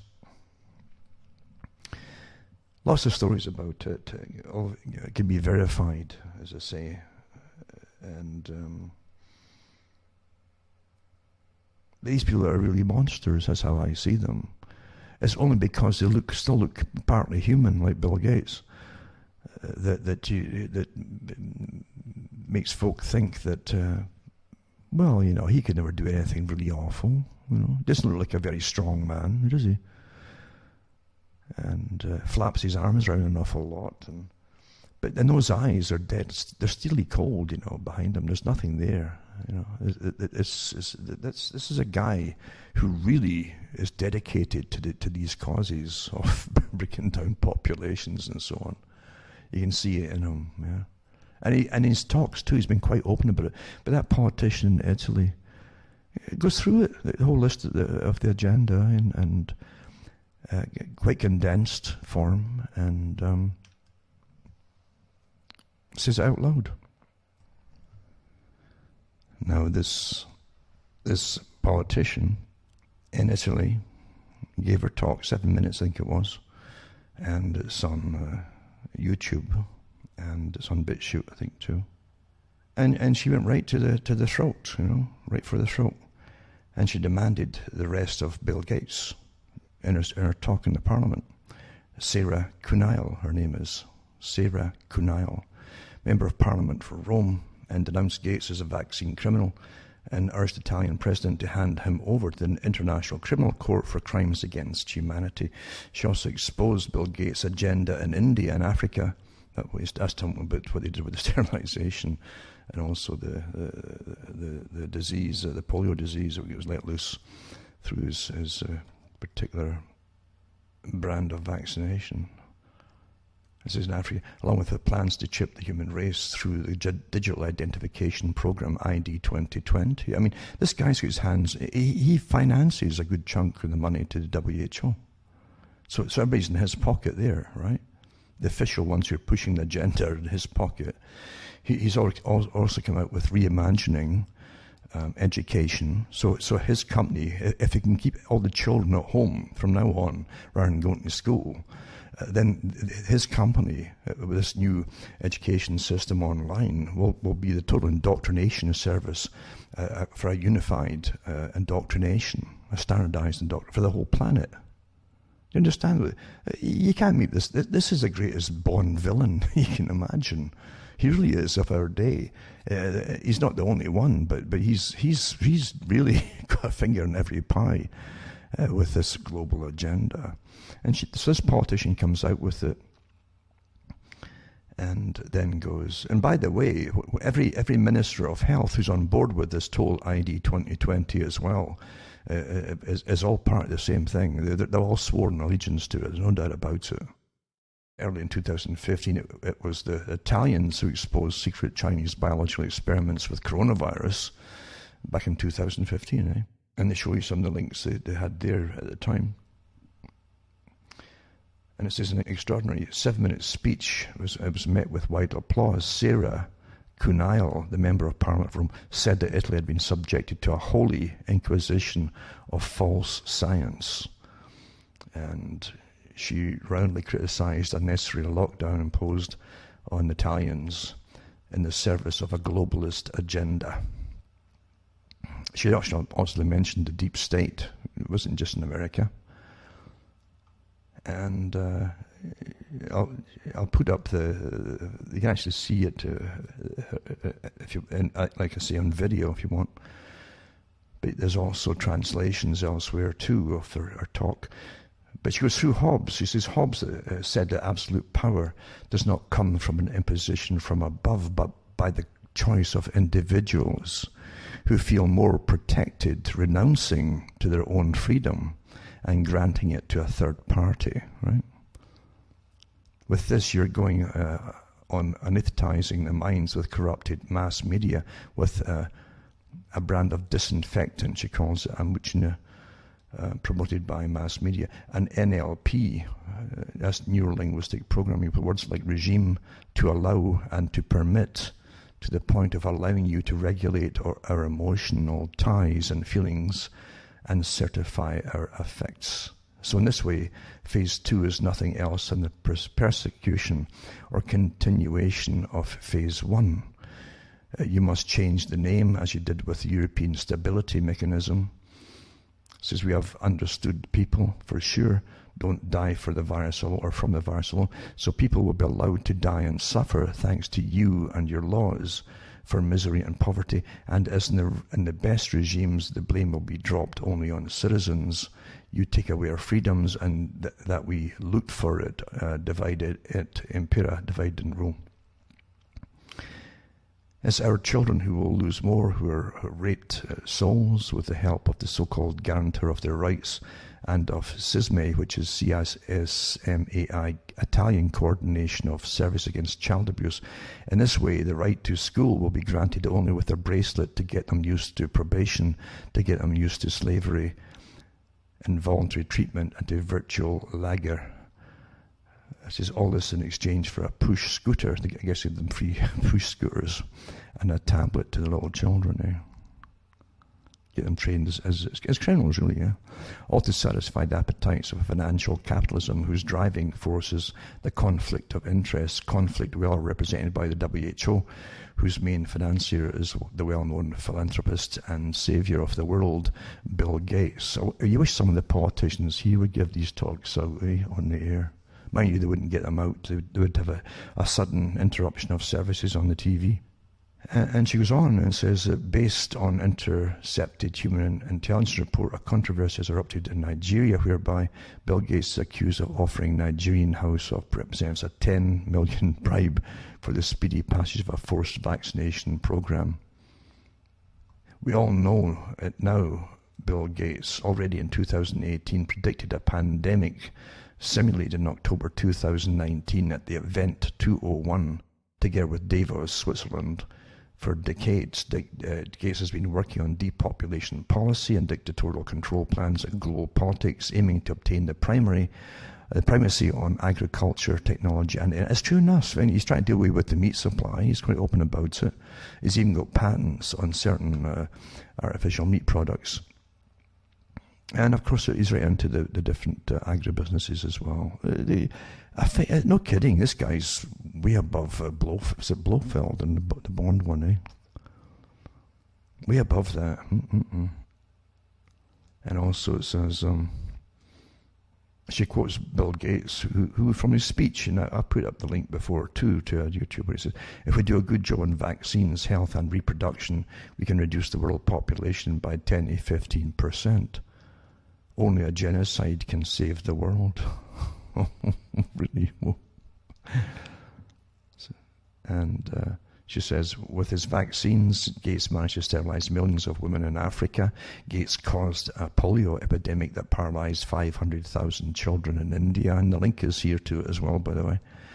And still today, with DTP, vaccination, Gates causes more deaths than the disease itself, and he does the same with GMOs designed by Monsanto and generously donated, in quotation marks, to needy populations. All this while he's already thinking about distributing the quantum tattoo for vaccination recognition and the mRNA vaccines as tools for reprogramming our immune systems. In addition, Gates also does business with several multinationals that own 5G facilities in the USA. As I say, it goes on and on and on. It's quite good. Talks about the deep state, talks about high-tech multinationals like the Roman engineering, which is a friend of the noble Mantoan, this is Italian, or bending spoons of Pisano, which are there for control and manage your personal health data in agreement with the European Agenda, ID 2020. Yeah, your governments are all completely complicit with the exact same agenda. It's all one big agenda worldwide here. And it was drafted up long before you heard of this coronavirus, this 19. And this is the Italian contribution to the International Alliance Against Coronavirus will be 140 million euros, of which 120 million will be given to Gavi, that's the GAV Alliance, the non-profit by Gates Foundation. They're just a part of the 7.4 billion euro fund by the EU to find a vaccine against coronavirus. Vaccines which will be used, as I've said before. No money, of course, for serotherapy, which has the collateral effect of being super cheap. No money for prevention, a real prevention, which includes our lifestyles, food, and relationships with the environment. And she goes on and on. And the real goal of all this is total control, absolute domination of human beings, transformed into guinea pigs and slaves. Well, that's a politician that somebody might vote for, eh? Really, come on. But as I say, unfortunately, you just can't get that kind of rhetoric in the West. It's just verboten, and it's as simple as that. But yeah, she ends it with hoping that the President, Conte, next time you receive a phone call from the philanthropist Bill Gates, forward it directly to the International Criminal Court for Crimes Against Humanity. If you won't do this, tell us how we should define you, the friend or lawyer who takes orders from a criminal. That's the kind of stuff you want to... This woman's got more cojones than the guys, obviously. But that's what has to be said. This isn't speculation, just given out here. Everything she's saying can be confirmed, including the damages being caused by certain vaccines across the world. And Bill Gates' big agenda. He's got his fingers in so many pies, eh? Yeah. Quite something. But I'll put these ones up, as I say, tonight, and we can go through some of this stuff, as I've said before. We're run by these criminals. There's no doubt about it. I mean, suddenly out of the blue, Bill Gates has launched it into and presented as some kind of superstar. Again, I've mentioned before with some of the characters who literally run big PR companies who admit their job is to create stars out of scientists. Like they made Carl Sagan a star, give him the same star-making machinery as a pop star or an actor or an actress or whatever, and put all the guff, all the rubbish about them, how wonderful they are and how intelligent they are, and then they start telling you how you should live and all the rest of it. And you say, wait a minute, I thought they were just a guy who liked to look at the stars, There are billions and billions of stars, yes, and you're little midget in amongst them. And then they start telling you how you should live or die, even. And that's how it's done. They did the same thing with Einstein, the star-making machinery. Most of his speeches, by the way, were about politics. Yeah. Well, I think I'll follow Einstein because he's got good ideas in politics. Well, there you go, see. And that's why I read the articles from the Council on Foreign Relations when they brought in George Clooney and some of the other actors and actresses in that category that were well known. It says because people type to follow them, they follow the stars. That's what they mean by that. They didn't used to call these folks stars, remember, till Hollywood was created, and they took it all over and they introduced it to the stars, and you follow the stars, you see, just like a horoscope or something, or the zodiac, And sure enough, it doesn't matter what kind of bimbo it is, but she's presented as someone that says amazing things. Oh, well, my God, I'll follow that. She knows what she's talking about. I've seen her in that movie where she murdered 10 husbands, and she's awfully good. So that's all it takes, eh? Actors and actresses generally have nothing to say. They don't know who they are themselves. They're always acting, That's what they give you to follow, you see. So they do the same thing with scientists. And Bill Gates made him, because he's got all the money in the world, so he can pay for them. He make me a star, and they make you a star. And suddenly he's presented in every show as though he's the ultimate authority on. He has no medical training of any kind. Doesn't matter, though, eh? That's how it's done. Well, he's a rich man, Well,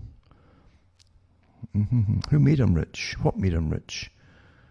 Do you really think these are all self-made people? They're all part of a big front, as I say. If they have to appear in front of the public and speak and so on, they're not the top. The top ones don't work at all, for those who don't know it. But I'll put these links up tonight. Remember, too, again, I keep stressing this because the way things are going is the big tyrants in the top there, who literally have given you the only kind of form of communications left, and who are censoring everybody way more than any Stasi operation could ever have dreamed of. It's as I say, it'll get worse and worse and worse as this goes on, because they're saying that it doesn't matter if what you're saying is true and can be verified. If they want you to shut up, they'll say you're saying the wrong information. It doesn't matter how true it is or verifiable it is. They've decided they just want rid of you, you see. This is what tyrants do down through history. And now it's electronic communication, and they've made sure that they're in charge of all. I've always said before, you're not giving more access to more information or more means to communicate, you're getting less. When they withdraw and eliminate other forms of communication, that they're narrowing your choices, and then they owned up with what's left, right? I told folk back in the 90s what's going to happen. I said, they get 20 years out of this internet, because they've got to get addicted to it before they start taking away your rights, make you pay for things, and then yada yada.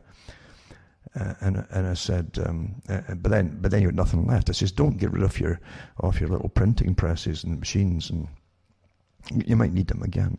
I really mean that, because the tyranny that's coming down the pike is way beyond the old Soviet system, where they simply, or the Stasi system. Stasi was better, really, where they literally had a fantastic technique of forcing folk to spy on other people. And a good chunk of the population was spying on all the rest of the people. You never knew who was who. But this is more efficient when you're voluntarily putting all your data up on their system, and they tell you that they've got the rights to use all your data, and you've gone along with it too, you see. So you update yourself to them, and you do it voluntarily, and they've got all that, you see. It won't be hard to come and find you no matter where you are, and just make you disappear at the right time if need be. You got to understand something. And I don't want to lecture people, but when tyranny takes a real hold and gets going, right now it's not even a fast walk. Once it starts walking quickly, almost at a trot, then you'll see it. You'll see the teeth then. That's how tyranny really works. And you got a chance to do something before it gets to the trotting phase by saying, no way at all. And it's going to take, as I say, the Gandhi technique of a passive kind of resistance, non-violent resistance. But definitely, is people individually, little lights come on across the planet and say, no, that's it. That's how things have to work, because the majority of the public will go along with who makes the most noise, but they'll follow the lights going on eventually. If they see is making an effect and possibly going to win, that's when the rest of them just jump on board. That's what they always do down through history. Because what they're bringing down here in an atheistic society, like Russell said, and he was all for it, is a scientific tyranny. It's not even science, it's bogus science, as you know, most of it. But it's under the guise of science, and they've knocked out all your arguments, especially with God and religion. And that's why they're so cocky about it right now. So you better find your gods back again and bring it back and start putting it up. Because if you don't do it, they're going to walk all over you and destroy you. There's a hell on earth. A scientific tyranny, as Bertrand Russell said, will be truly a hell on earth. That's what he said. But that's what he was all for. And he said that. He says, I'd rather be a scientific tyranny. It will be brutal, but that's what, and that's what if you're in the way of a scientific tyranny, you're not a person with rights anymore, or even God-given rights, or any kind of divine rights at all. You're just a creature, no different than a mouse, and they'll squash you. Like they squash a bug. You're just in the way, and you're irrelevant, and that's where science eventually always goes in the atheistic type system. I hope you understand that. So going to cuttingthroughthematrix.com, as I say, take notes, permanent note of all the sites I have listed on cuttingthroughthematrix.com in case any of them go down. And remember, too, in my talks, you can always download the talk. It's much easier that way, and then listen to it when you want, and you can stop and start it, etc., because they're pretty long. And I put links up too to the topics I mentioned, for those that want to use them. A lot of folk do. That's where they run their shows on. But you can help me tick along too by sending some cash my way, hopefully. And I'll keep going as long as I can.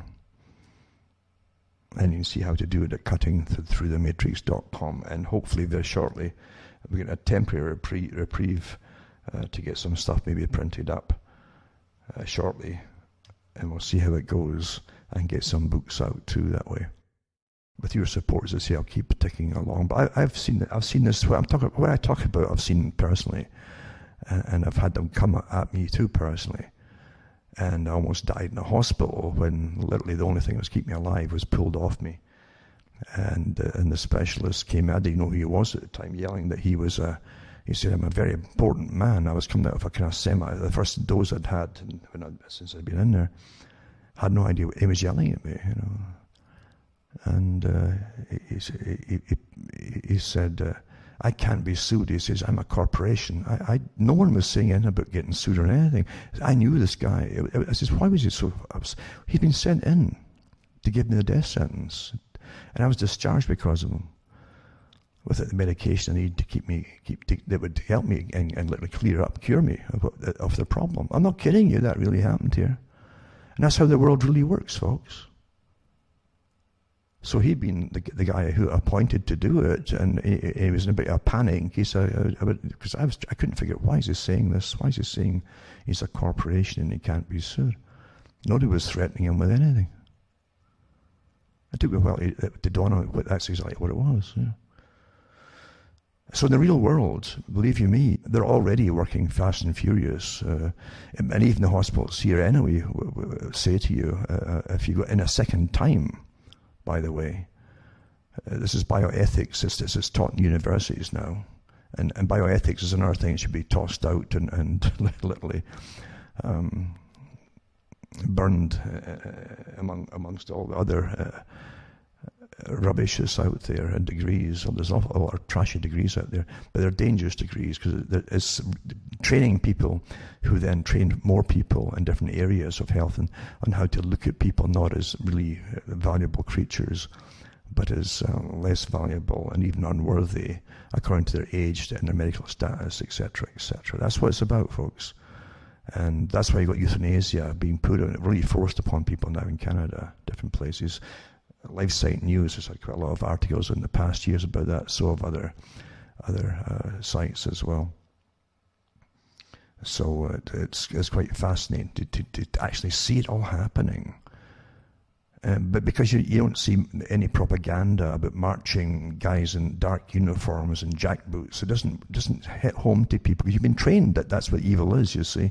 That the worst evil wears business suits and often casual wear to the professor class, and they're the characters who are advising a generation who have been radicalized with Antifa groups and all the rest of it, like a Bolshevik army ready to get let loose upon the older people, and they'll go for you and they'll eliminate you with gusto. Believe you me, that's how they've been trained. You can see it in them. You're responsible for destroying our world, our future. And it's been drummed into them through the education system too.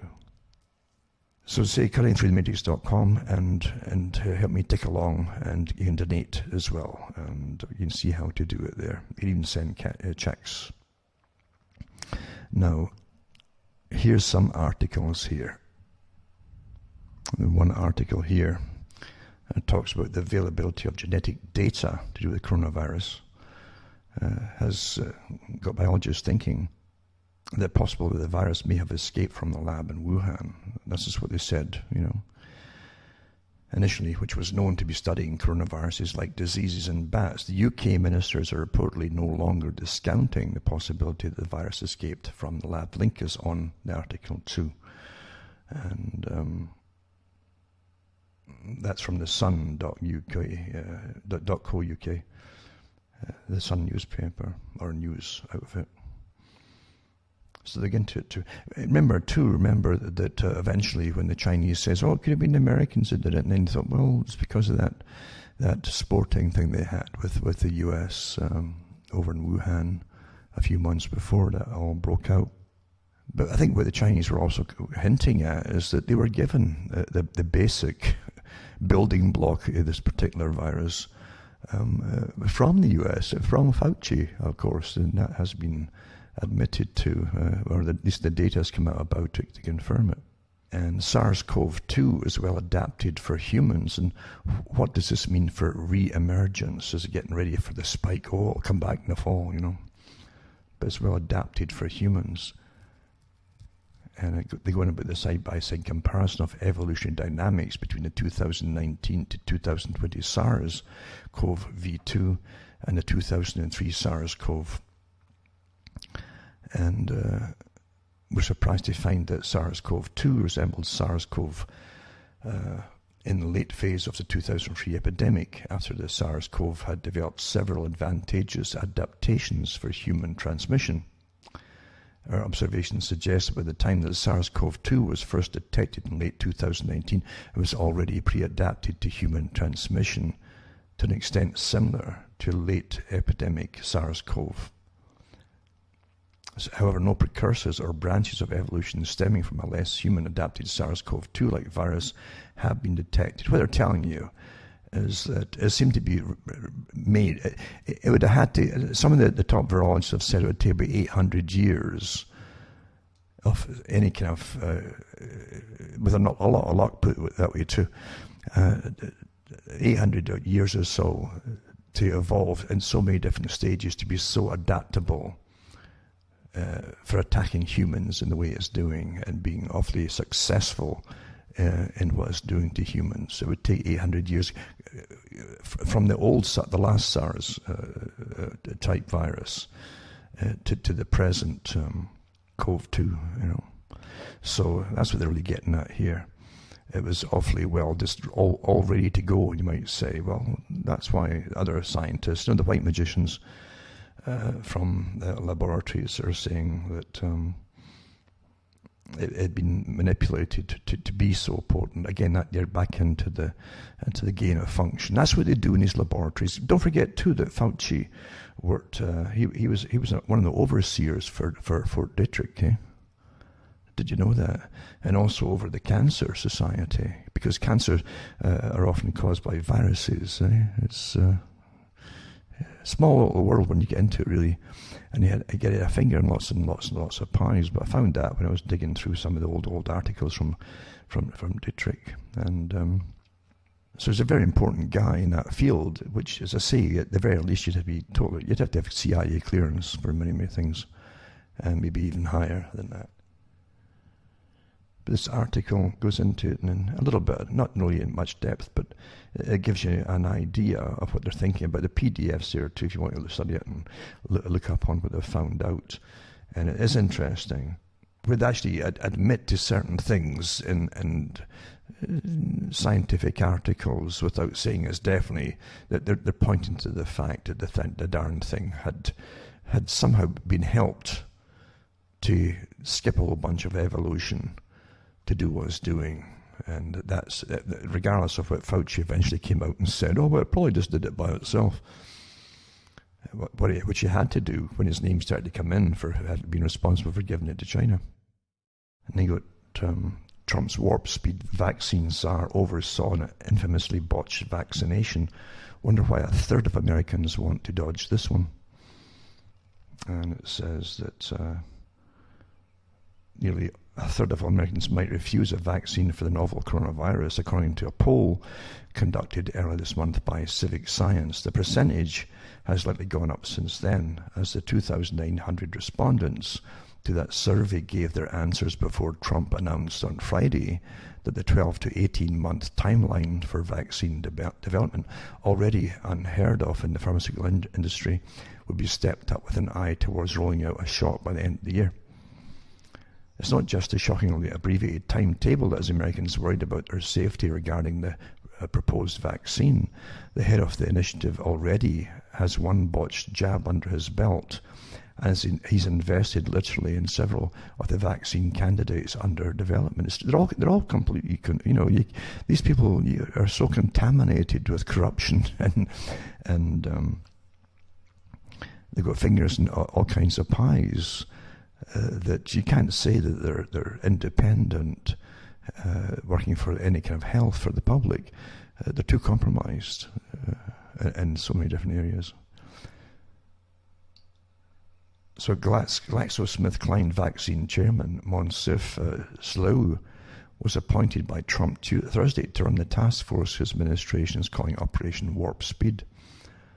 Salou spent 30 years with GSK, that's Glasgow SmithKline, one of the dozens of pharmaceutical companies working on the vaccine. He's also earned close to $500,000 as a director of Moderna, currently tapped as one of the leading candidates in the vaccine race. I wouldn't go near them too. But watchdog groups like Public Citizen have already raised alarms about his conflicts of interest, but that's the least of his problems. And it's true, they're so glaring, they shouldn't be appointed to any of these positions. As chief of vaccines at GSK, Slough, I'm not sure how they pronounce his name, oversaw the development of disastrous Pandemrix vaccine for swine flu. A shot that was rushed in the market without proper training in the midst of a 2009 epidemic, during which public health officials, they're all going to die then too, by the way, the officials were shrieking about enormous death tolls that never materialized, with some claiming the death toll would rival the 1918 influenza pandemic. Sound familiar? And it says the result of the hastily approved process was unsafe and ineffective shot that left over 1,000 recipients permanently brain damaged.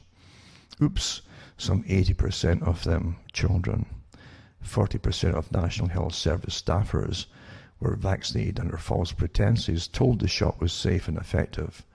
The UK government was forced to pay out millions of pounds in compensation, as GSK had refused to supply the drug to governments until it was indemnified against lawsuits, meaning impervious to lawsuit, they couldn't be sued.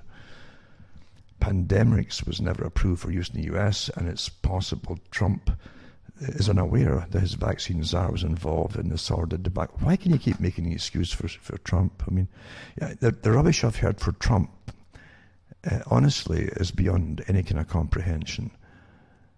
The man said when he first ran, it was at 2016, before he got in, that if he got in, he would give pharmaceutical companies and vaccine makers the rights to bypass all kinds of testing on the general public and rush things to market. What part of that don't you understand? Do you think he just was uninformed? It's just astonishing to me. Do you hear the rubbish they used to have?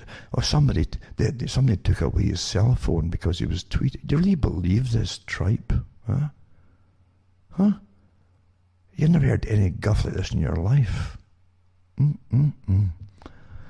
So here they go again. Maybe he doesn't know what this guy was involved in. Maybe he doesn't know. But as I say, it wouldn't matter who was in, because they're all the same, folks. That's the truth of it. They're all the darn same. He goes on to say here, as GSK's checkered past isn't exactly as secret stateside. The firm had the dubious distinction of paying out in 2012 the largest fine ever paid by a pharmaceutical firm, after admitting to what the Justice Department called the biggest healthcare fraud in history, shelling out $3 billion as punishment. That was a drop in the bucket, by the way, for, amongst other things, concealing the deadly side effects of his diabetes drug, Avandia. Of course, GSK is hardly the only drug company cutting corners. Moderna, the favourite to win Operation Warp Speed, has never brought a vaccine to market before. And the mRNA vaccine it's developing is a type that's never been approved for use in humans. Worse, the company is actually skipping animal trials completely, with its chief medical officer, Talismans, insisting he didn't think the intermediate step carried out to avoid subjecting humans to unnecessary harm was necessary. Can you believe that? His chief medical officer, I wonder how much he gets for promoting that kind of stuff. He says he didn't think the intermediate step carried out to avoid subjecting humans to unnecessary harm was necessary. No.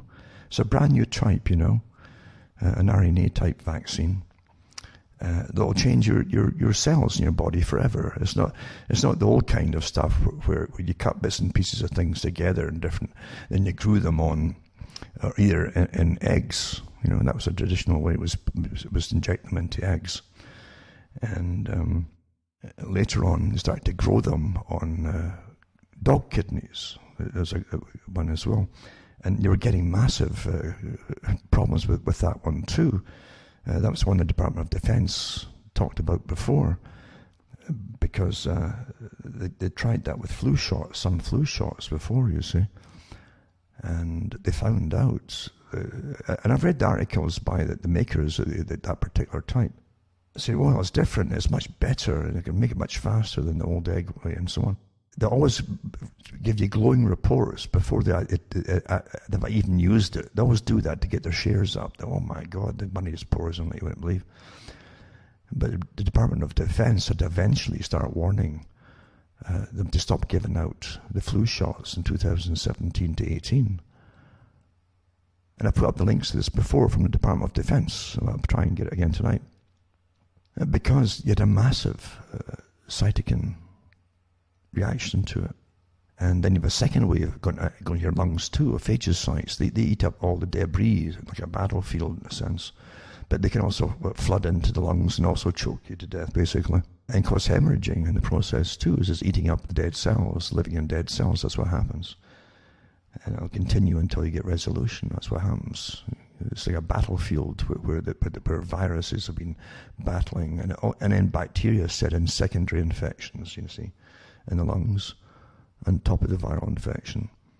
And so it's a big battlefield with dying and dead cells all over the place, and come the phages, and then eat them all up, etc. But they cause scarring in the meantime, and so on and so on. But anyway, if you survive that long, you're going to be in a bad way for a while. Well, they found out in 2017 to 18 that the flu shot that they were given, at first they claimed that it gave good antibody response, but here's the thing: once they hit the real flu, the real raw flu in nature, once they hit it, they had a massive overreaction to it with the cytokine storm, and that was what was killing the people. Well, the same thing in Canada, where they panicked at one point. You know, the health group in Canada panicked, and the government had to warn people to stop right off the bat. Don't take this particular flu shot that year. And I remember reading it in the air at the time as well, because they found the same thing, that folk who were getting the flu shot were way more. Actually, in that one that they gave in Canada, they were way more susceptible to getting the darn flu than they would if they hadn't taken the shot. There's so much. You understand that to write the good success story for these vaccine companies, they spend a lot of big money getting people to make up bogus reports on how wonderful it is. I used to do articles exposing this stuff years ago. They'd hire the top guys in the line of virology and bacteriology and so on, and have them write glowing reports. Nobody even checked up to see if the folk often existed. That's how you do it. The chronology, because the rewards are so incredibly lucrative. When you get government signing on every one of their citizens to take shots for whatever it happens to be. Big money, guaranteed to get paid by the government, which is the taxpayers' money. But guaranteed, eh? And then they're made safe from prosecution. So I wouldn't let them stick anything in me unless the doctors or the nurses or had all their names and addresses and written that they knowingly gave me this shot, blah blah.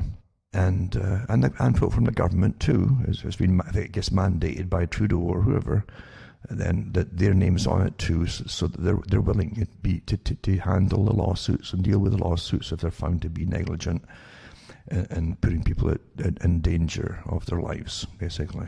Well, how about that? Isn't that a good way to do it?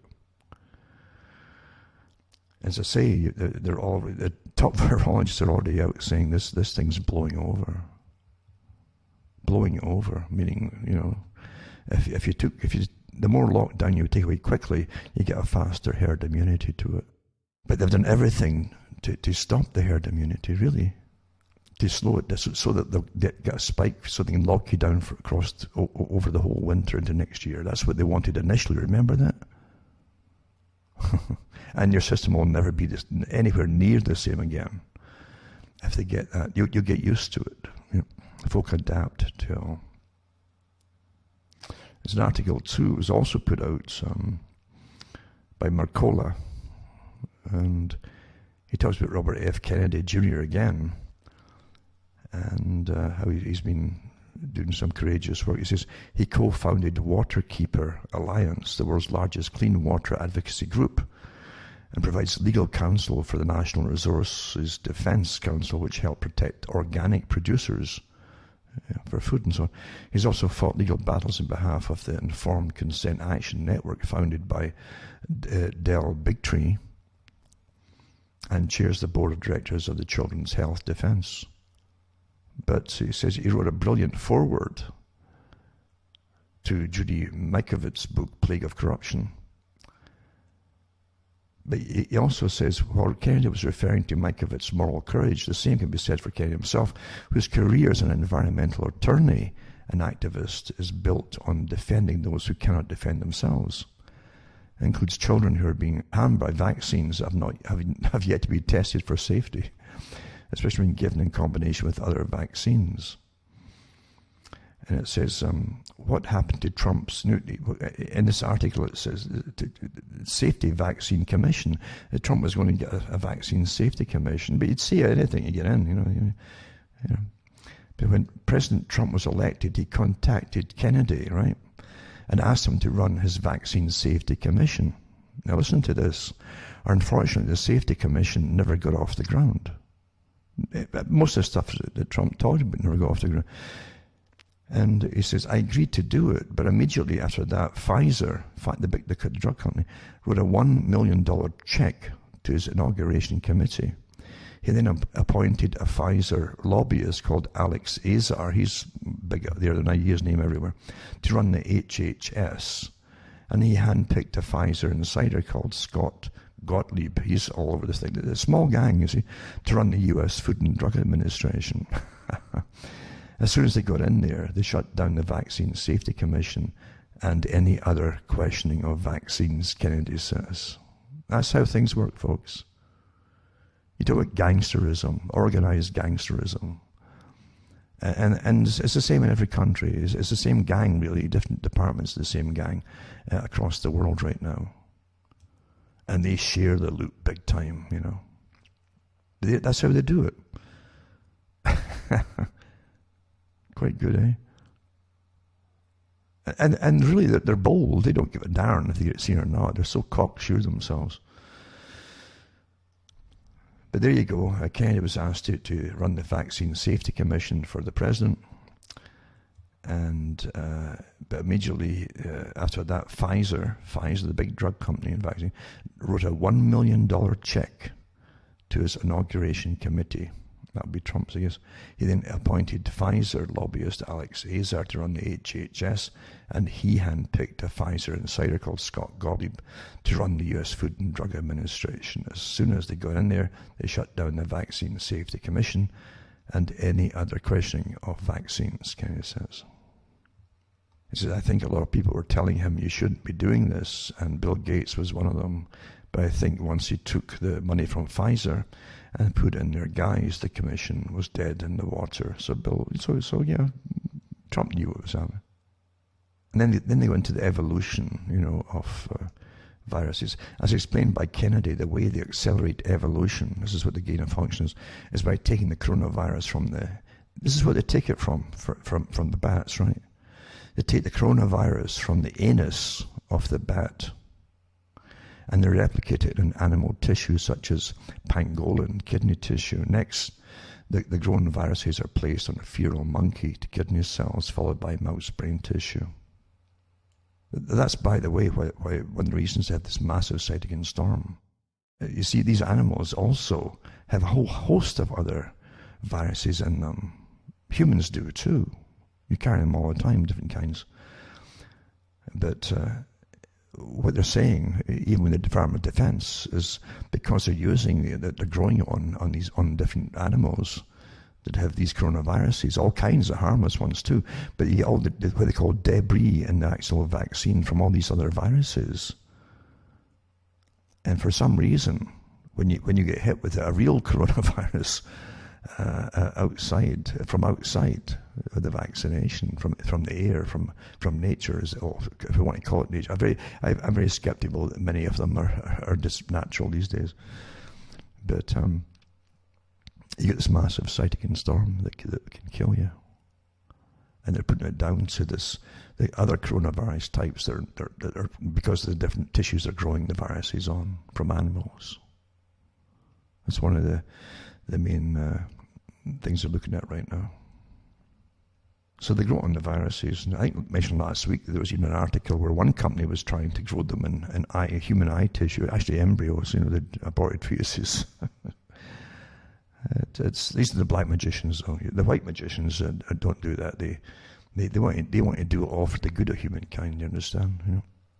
Each time you transfer the virus to another animal tissue, you increase the risk of zoonotic animal virus contamination. That's what they call it, the virus contamination. You see. In addition to mutations, according to Kennedy, 6 years of evolution can be accomplished in a matter of days using this accelerated evolution process. Through this process, extremely viral forms of the virus can be rapidly created. Typically, milder forms are used to create a vaccine, as explained by Kennedy. You can take a mild form and give a person that mild form and they don't really get sick. They can develop antibodies, and that's the theory behind vaccination. It's a theory, right? But there are reasons that they like to create those super viral forms, the super type.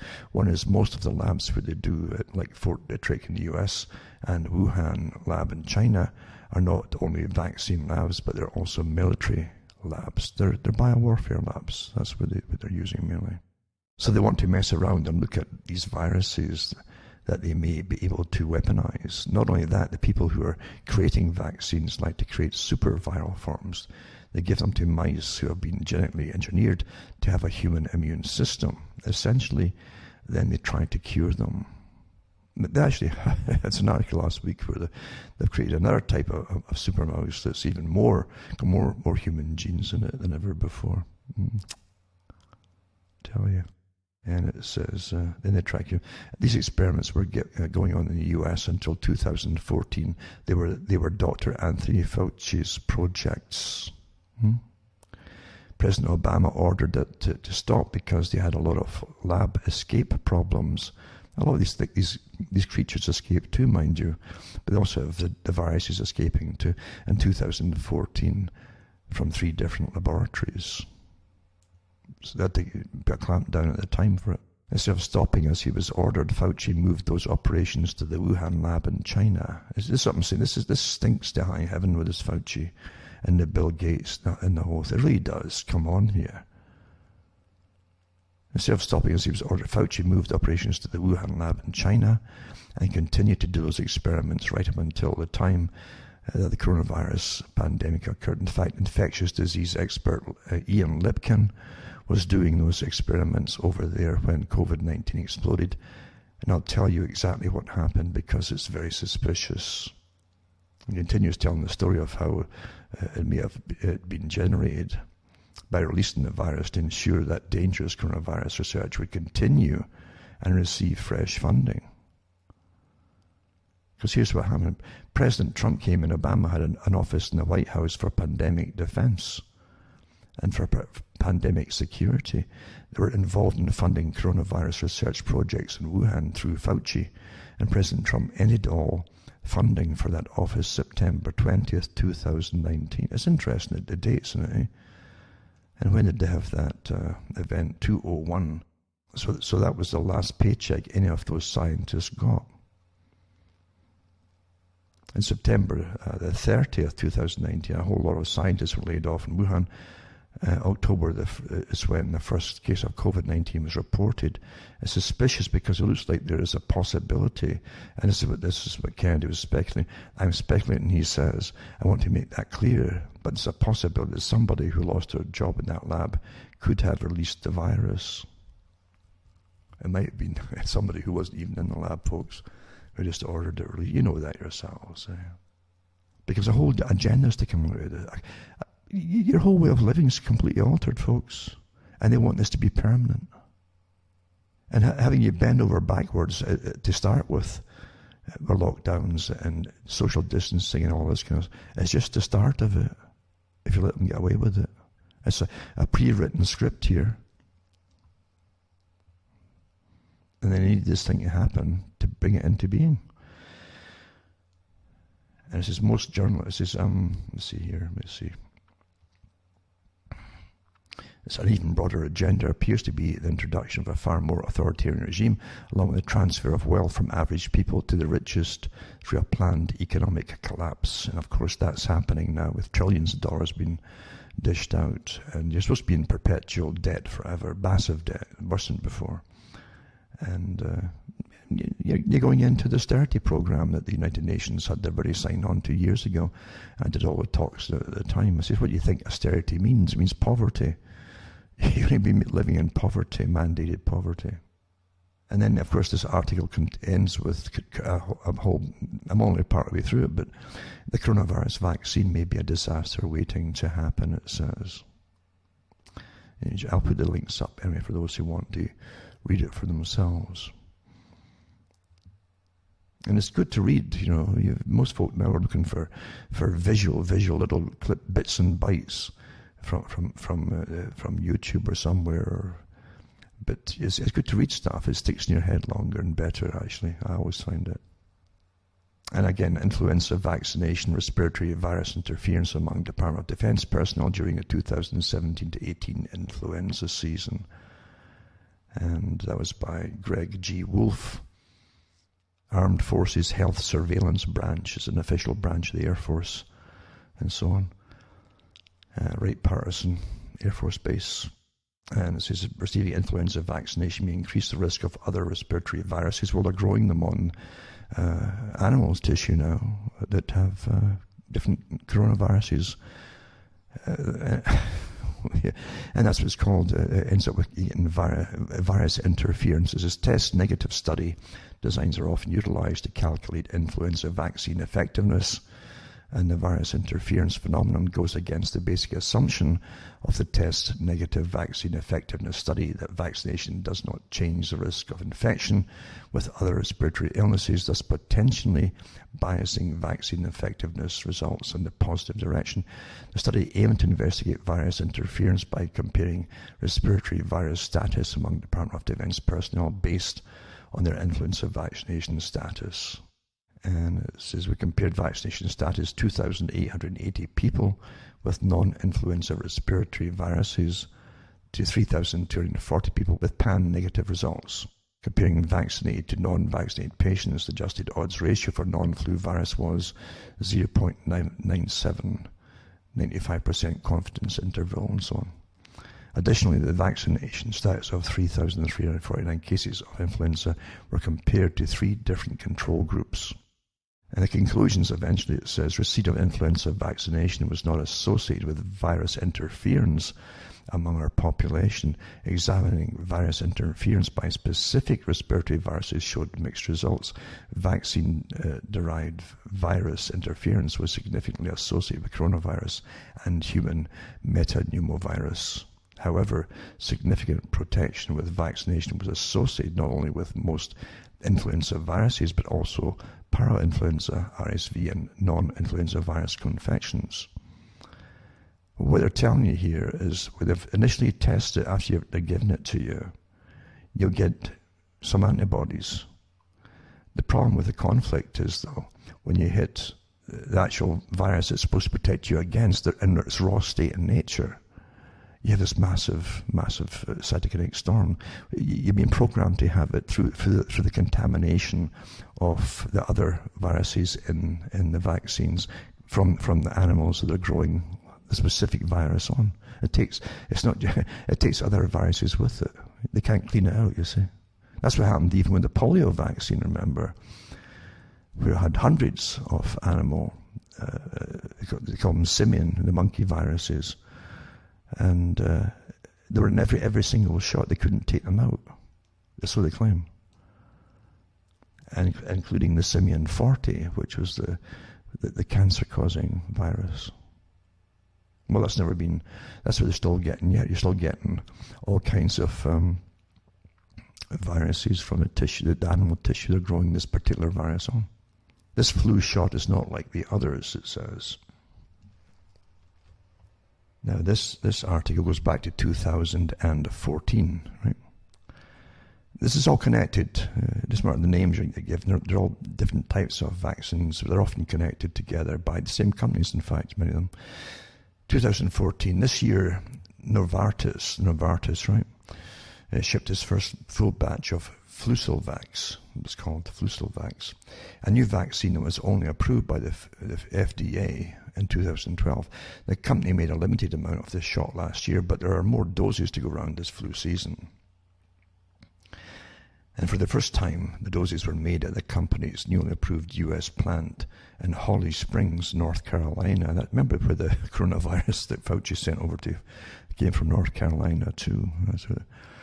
The vaccine is made without growing the influenza virus in chicken. This is how it's normally done, in chicken eggs, right? So this new type, they didn't use the chicken eggs. This which is the way that flu shots were made for more than 4 decades. Instead, Flucelvax is grown in kidney cells from dogs. The technology means that the shot can be made in less time than a traditional flu shot.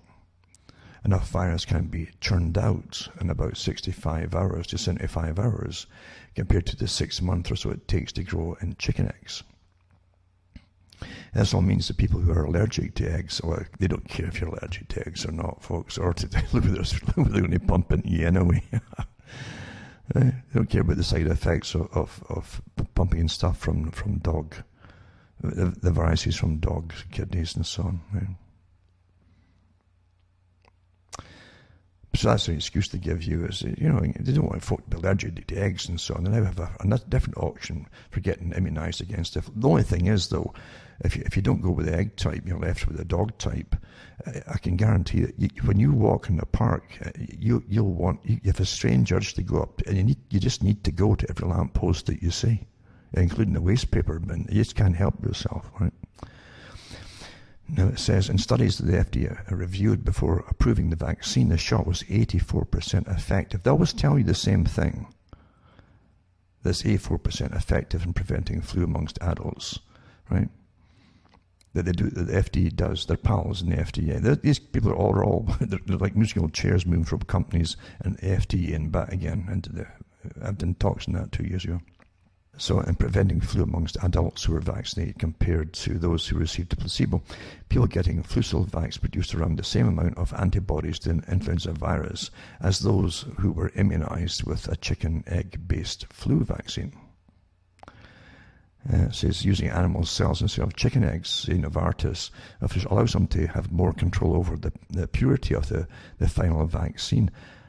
How well influenza grows in the chicken's eggs is variable. Some eggs or batches of eggs help the virus grow, but others aren't as conducive to producing large amounts of influenza. So the cell-based technology is also a plus during a flu pandemic, since the platform can produce more doses quickly to control an outbreak as a particular influenza virus spreads amongst population.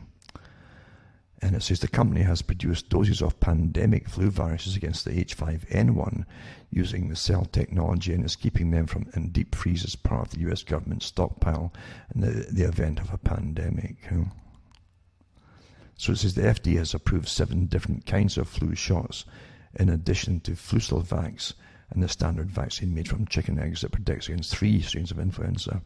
There's also a shot that protects against 4 strains of flu for the needle-phobic one, with a microneedle injects just into the skin and doesn't penetrate into the muscle, making it less painful.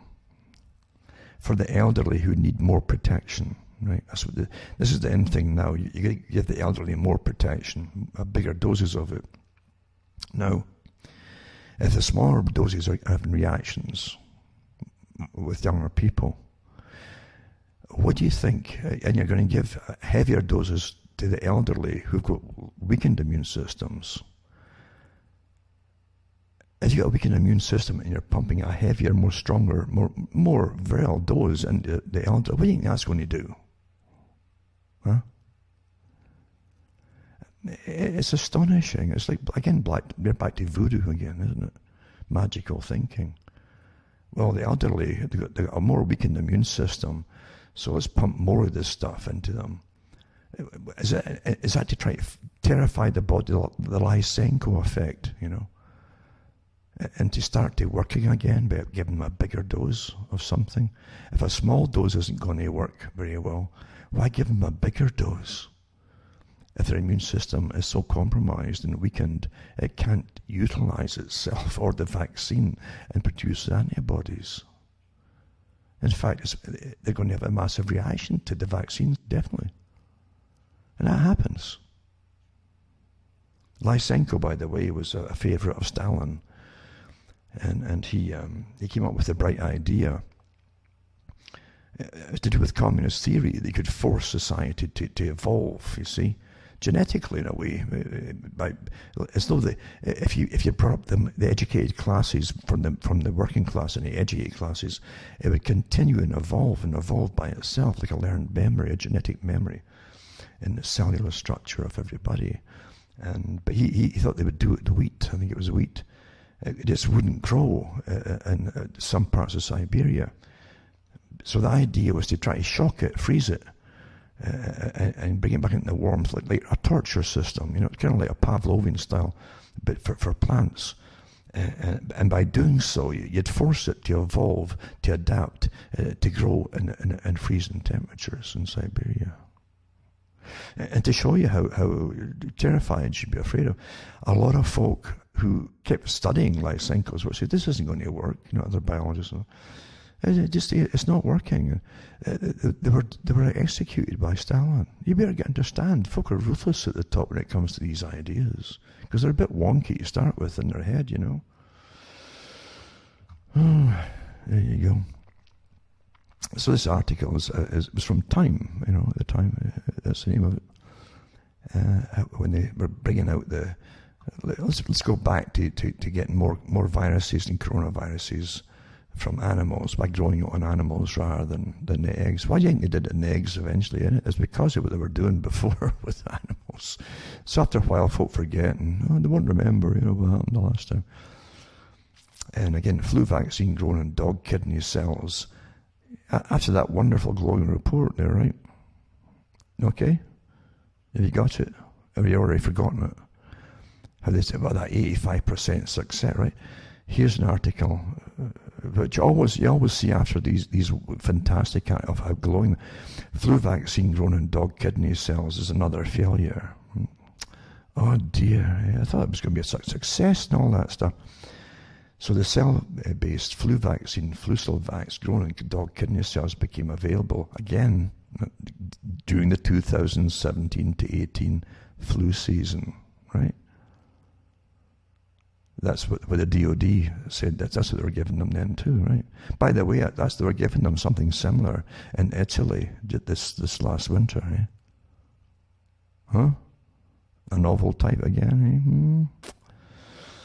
So Flucelvax, this wonderful thing made by Securus, was supposed to offer advantage over egg-based flu vaccines. A study by the U.S. Food and Drug Administration revealed the cell-based vaccine worked only a little bit better than the conventional flu shot in protecting seniors, which isn't saying much. That's what the report says. When flu vaccines overall had only 24% effectiveness in preventing flu-related hospitalizations in people aged 65 and older. The Flucelvax vaccine had an effectiveness rate of only 26.5% in that population, which really is negligible at all. So all that money and these glowing reports, because I always give you, they pay really important, really professional writers to give them glowing reviews, and they always end up being the same thing after it's been pumped into the public. So the Flucelvax grown in the dog kidney cells became available. The vaccine was licensed in 2012 and approved for individuals aged 4 years and over. As the effectiveness of conventional flu shots continues to leave much to be desired, the new Flucelvax vaccine was touted as a new and improved version that would protect more people once flu season hit. In reality, a study by the U.S. Food and Drug Administration revealed the shot worked only a little bit better than the conventional flu shot in protecting, which isn't saying much. Well, flu vaccines overall had only 20% effectiveness and preventing flu-related hospitalizations in people aged 65 and older. The Flucelvax vaccine had an effective rate of only 26.5%. So in addition, according to Securus, the cell-cultured vaccine is superior because it doesn't rely on egg availability. Like they've got a shortage of eggs, which could be affected by avian flu. So they give you all this guff, you see, as to why they came out in the first place. Yeah, they caused problems, obviously, because you had these terrible cytokine storms after you got the shots, when you hit the actual viruses that were out and around you, around about amongst the society. Now this article goes on and eventually gets to the point. And again, I'll put all these articles up, at cuttingthroughthematrix.com for those that want to look them up. But it said that there's more to your immune system and the flu shots than just what I've said before. They keep repeating. A lot of articles today, they'll repeat the same things over and over, almost about 5 times in 5 paragraphs, saying the same stuff. But eventually it gets to the point. It says your immune system's response to flu vaccine can make you more susceptible to the flu.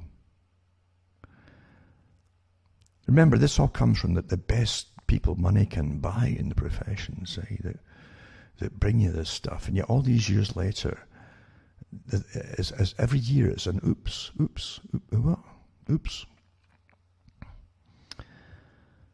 So the flu vaccine is described as the best tool to stay healthy during the flu season despite years of dismal failure. Well, who says it's the best tool? If you're healthy, generally you don't need anything. You wouldn't get, you won't even get the side effects of the flu, or even the simple effects of the flu. Most folk have got the coronavirus or had it already and didn't know they had it. They're not sick with it, most of them. It's the same with the flu. It says there are many reasons. A lot of folk had this. I say that had the viruses of polio going through them. Most folk did and had no symptoms. Then it left them. That's simple as that. There are many reasons why flu vaccines are often ineffective, starting with vaccine mismatches. Each year, health officials, they make educated guesses, and that's what it is. Here you are, right, from the people who want to jab things in your body, from dead tissues and so on, of different creatures and animals. They make educated guesses, right, as to which influenza strains will be circulating in order to include them in that year's vaccine. Often the vaccines are not well matched to circulating viruses. That's generally what happens. They always tell you that in the spring. Well, there's a wrong combination. Right? However, there's more to it than this, in part due to the complexity of your immune system and how it works. A term known as heterologous immunity describes the memory your immune system has of previous infections. This is awfully important, this part. So your immune system has a form of a memory, right, to previous infections, which allows it to respond to similar infections later. See? Sometimes it's a good thing, giving you protection from circulating diseases. But not always. As noted in the Journal of Leukocyte Biology, heterologous immunity has 2 phases: protection and immunopathology. Immunity to previously encountered viruses can alter responses to unrelated pathogens. This phenomenon, which is known as heterologous immunity, has been well established in animal model systems. Heterologous immunity appears to be relatively common and may be beneficial by boosting protective responses. However, heterologous reactivity can result in severe immunopathology. That's damage. It may help explain why flu vaccine may offer some level, and that's what I was telling you earlier, often these shots, especially when they're grown on this hodgepodge of animal tissues and so on,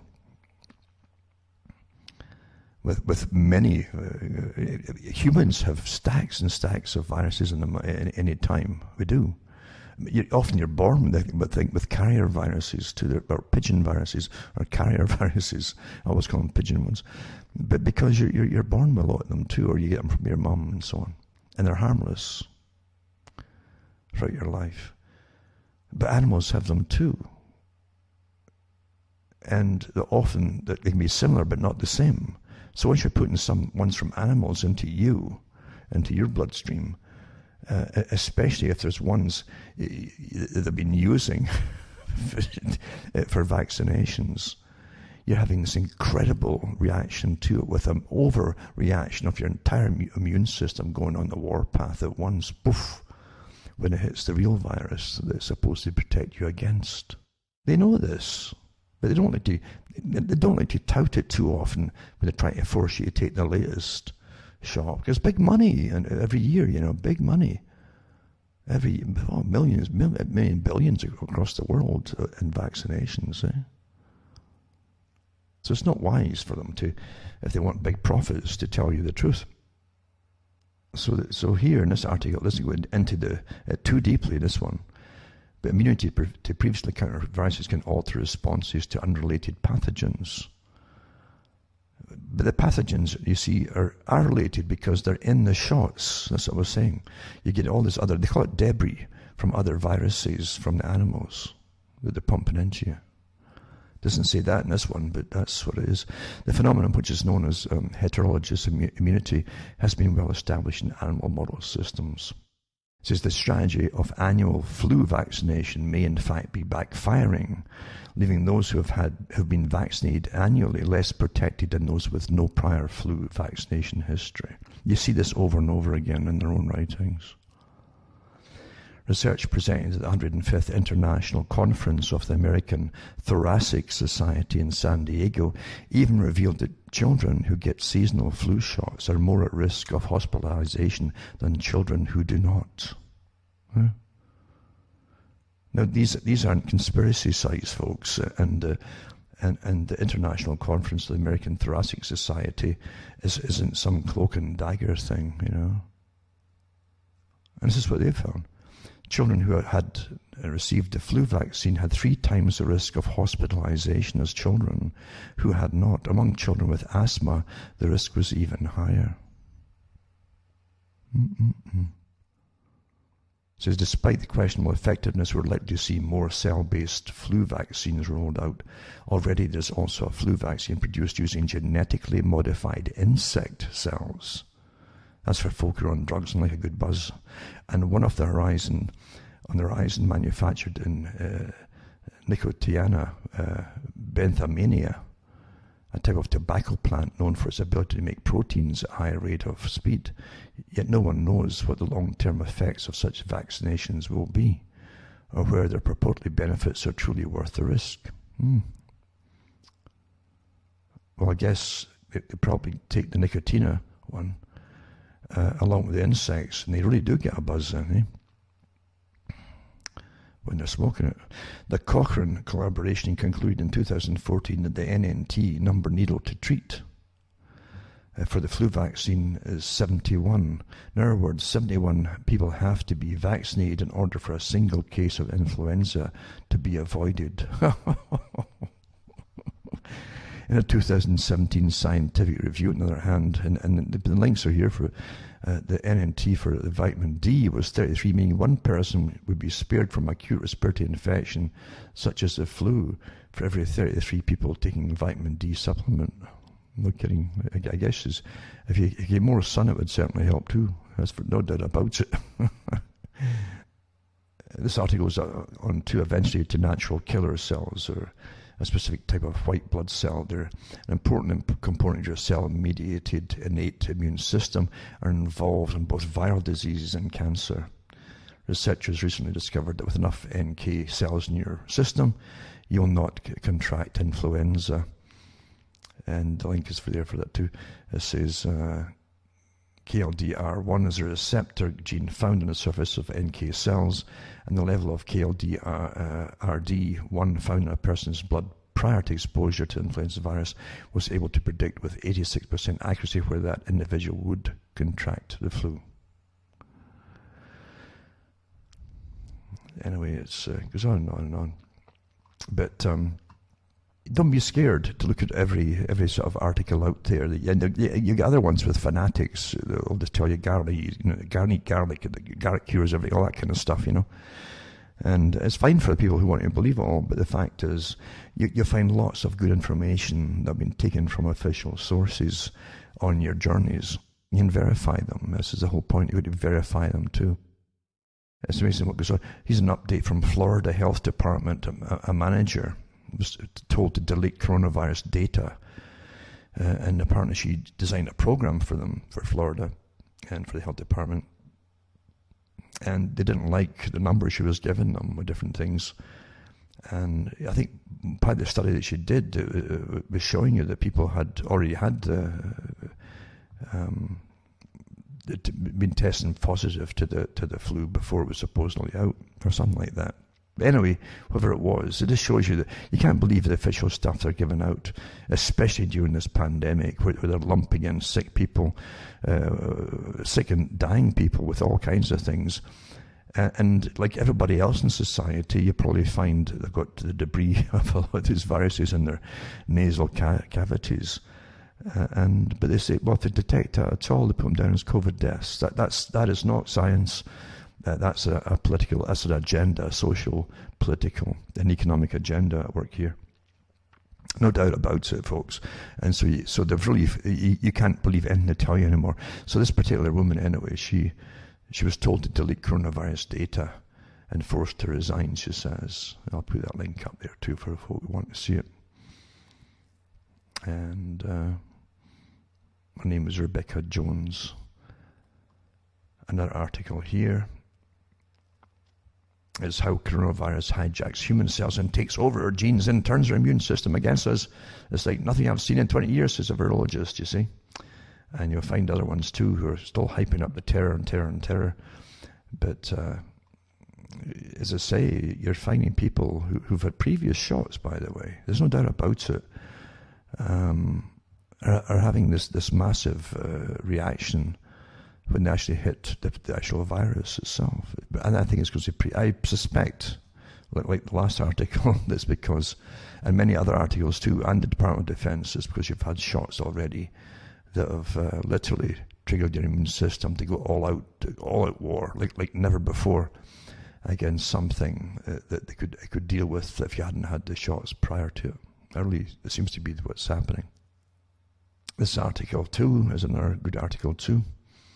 A Harvard Medical School professor questions Fauci's shading vaccine results. That's what it says here. And at any moment in time, with narrative following scientists are lauded like unquestionably omniscient supreme beings, enabling dumb as rock partisan politicians to play omnipotent overlords without fear of blowback. The world needs more people like William Hazeltine. His last 2 weeks have been seeing markets and politicians jump exuberantly at the hope of every press release from a biotech firm that proclaims one of their pet rabbits didn't die when they fed it their latest DNA reshaping test material. And it says Barstool Sports' Dave Portnoy said it right. When did we shift from flatten the curve? Remember all that? Let's flatten the curve, to we have to find a cure or everyone's going to die. Well, they did that from the start, folks. If you listen to Fauci and the WHO and every health appointee to the government, they've been on board with the exact same agenda from the very beginning. Nothing, your natural immunity is no use, you see. Although it works, you see, it's no use. No, you got to get an artificial one. You got to take their very expensive treatment for it, you see, their vaccination. And it's been that from the beginning. And again, this whole, you can't get your house till you've had your vaccination. They weren't even caring it if you're already immune to it. Through antibodies, through natural antibodies. Didn't matter. That's the first time in history too, right? Oh, yeah, we've got a better type of antibody who is scientifically made. It's better than natural. And so it says, and this is where we find ourselves, every talking head proclaiming the same malarkey. We will reopen carefully with PPE and social distancing and whatever else is mandated from on high until we find a vaccine in 12 to 18 months, at which point the world will be made whole again and kumbaya.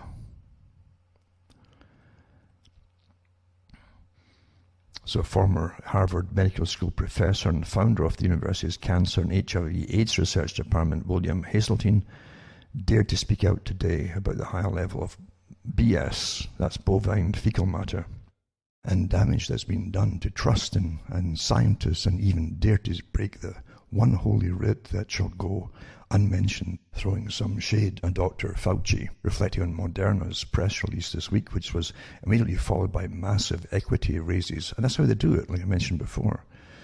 As soon as they say, oh, this is a great thing we've got here, Moderna's press release, followed by a massive equity raises across numerous biotech firms and upgrades from the underwriter's surprise. Hazeltine said, if a CFO had tried to get away with such an opaque and dataless statement, it would have been treated with derision and possibly an investigation. The CNBC anchor desperately tried to guilt him into the official narrative of clinging to any hope, as long as it lifts stocks, no matter its utter BS-ishness. I'll put ishness. I'll put BS-ishness. It says, but Hazeltine destroyed her naive party line, it says. We all know it's an emergency, and in an emergency it's even more important to be clear on what you know and what you do not know. However, Moderna did not follow the process. You don't know what happened. We don't know what happened. There's no data. It's just a wonderful thing they've come up with. It's wonderful, wonderful. And it says, whether Fauci shaded what should consider have been done, I think it's an important question. He's obviously under enormous pressure for positive results, but it was not the right thing to do if you can't see the data. The full interview below is a must-watch by all who care about freedom being controlled by a narrative directed by fear-mongering elites in the name of science, when the science is being ignored and being bastardized to meet a political need, and being treated as if handed down on high from the man himself, or being manipulated explicitly. And isn't that the truth of it? It says Hazeltine's interview is perfectly into his opinion piece on today's Washington Post. So he actually gave his talk in the Washington Post. It says, faith in medicine and science is based on trust, but today in the rush to share scientific progress in combating COVID-19, that trust is being undermined. I wouldn't even say undermined. I think it's just a massive pothole that's in the ground. It's gone. Private companies, governments and research institutes are holding news conferences to report potential breakthroughs that cannot be verified. That's because it's so lucrative, right? It's the Klondike. The results are always favourable, but the full data on which the announcements are based are not immediately available for critical review. This is publication by press release, and it's damaging trust in fundamental methods of science and medicine at the time when we need it most. You saw the same thing, by the way. I was waiting for, and I knew darn well that Fauci wasn't going to approve any medication or give his go-ahead or nod to anything until it came from Gilead Company. I just knew it. And sure enough, that's what happened. And he gave his nod and had a great write-up. Again, the same kind of thing without any real data to back up the claims. Even though remdesivir, I've been tested in China already, and they hadn't found any improvement with it at all, pretty well, or negligible, or very little. And the same with subsequent other tests on it as well. Same kind of thing, but it doesn't matter. Facts don't matter when it comes to making money and shit. You know, just there were con men who used to sell posies, handkerchiefs with rose flowers and petals in them, when they thought that the plague, the Black Death in England, was caused by some kind of strange something in the air. They had an idea it was something in the air. They didn't know what it was back then, but they knew that folk caught it, and so if they could have a good, nice smelling thing, it would drive away the nasty, evil, magical, whatever it was. And so they had these rose scented posies and wrapped in, inside big handkerchiefs, to drive it away. And at that time, it was the greatest thing since sliced bread too, mind you. Not that they had sliced bread back then, but that's unless you slice it yourself. But that's what they really touted at one time. And the other ones too, I won't mention it, it was quite fascinating. But the ones who sold these things actually would bring them in even by the shipload at some point in London. And they also told the people that it worked best if you could find a good outhouse and shock your system somehow, shock this terrible, whatever it was, this miasma in the air, and shock it from your system by having bad, foul stuff smell, and then into the lovely smell of the posy, you see. The shock treatment to drive it out. A kind of exorcism, just like chemotherapy and radiation as medicine's attempt at exorcising the disease. That's what it is. It's an exorcism, you know. Hit it with everything that would terrify you and should kill everything because you don't know what else to do. That's how it works. Anyway, here we go. So this article continues that Moderna announcement described a safety trial of its vaccine based on 8 healthy participants. 8, right? The claim was that in all 8 people, the vaccine raised the levels of neutralizing antibodies equivalent to those found in convalescent serum of those who'd recovered from COVID-19, right? So trying to say that their vaccine had equivalent antibodies that you get naturally if you recovered from it. What to make of that claim? Hard to say because we have no sense of what those levels were. There you go, see? This is the equivalent of a chief executive of a public company announcing a favourable earnings report without supplying supporting financial data, which the Securities and Exchange Commission would never allow. There's a legitimate question regarding what Moderna's unsupported assertion means. The scientific and medical literature reports that some people who have recovered have little or to no detectable neutralizing antibodies. And the link is here too, by the way. There is even existing scientific literature that suggests it's possible neutralizing antibodies may not protect animals or humans from infection or reinfection by coronavirus. Such publication by press release, which is just advertising, seems to be a standard practice lately. It's not just lately. The National Institutes of Health announced last month that the drug remdesivir offered a clear benefit to COVID-19 patients with moderate disease, shortening the length of hospital stay by several days, but did it really? 20 days after the announcement, the supporting data has still not been published. Without the data, no doctor treating a patient can be sure they're doing the right thing. Well, they already had studies done in Far East who said that really saw no real difference at all with it. But you see, this is why would that be the one that Fauci waited to push? I knew it was. You'll find that they're all in bed together, folks. It's as simple as that. At the top. Yeah. See, another paper published the same day found that remdesivir had no measurable effect on patient survival. Here's another article, or the amount of virus detectable in nasopharynx and lung secretions. What then should a practicing physician do? Follow the unsupported advice of news announcements or a medical report published in a leading scientific journal? This is not an idle question. The National Institute of Health announcement triggered a global stampede for limited supplies of the drug. And that's what they do. It's a big, massive sales pitch. You see, panic. We can treat you and save your lives. It says to the Jenner Institute's credit, it does warn visitors to its website that there have been many false reports about the progress of its vaccine trial. Still, having a scientist working on the trial paint preliminary results in such a positive manner without having yet released the full data is a cause for concern. And also says the media also bears responsibility.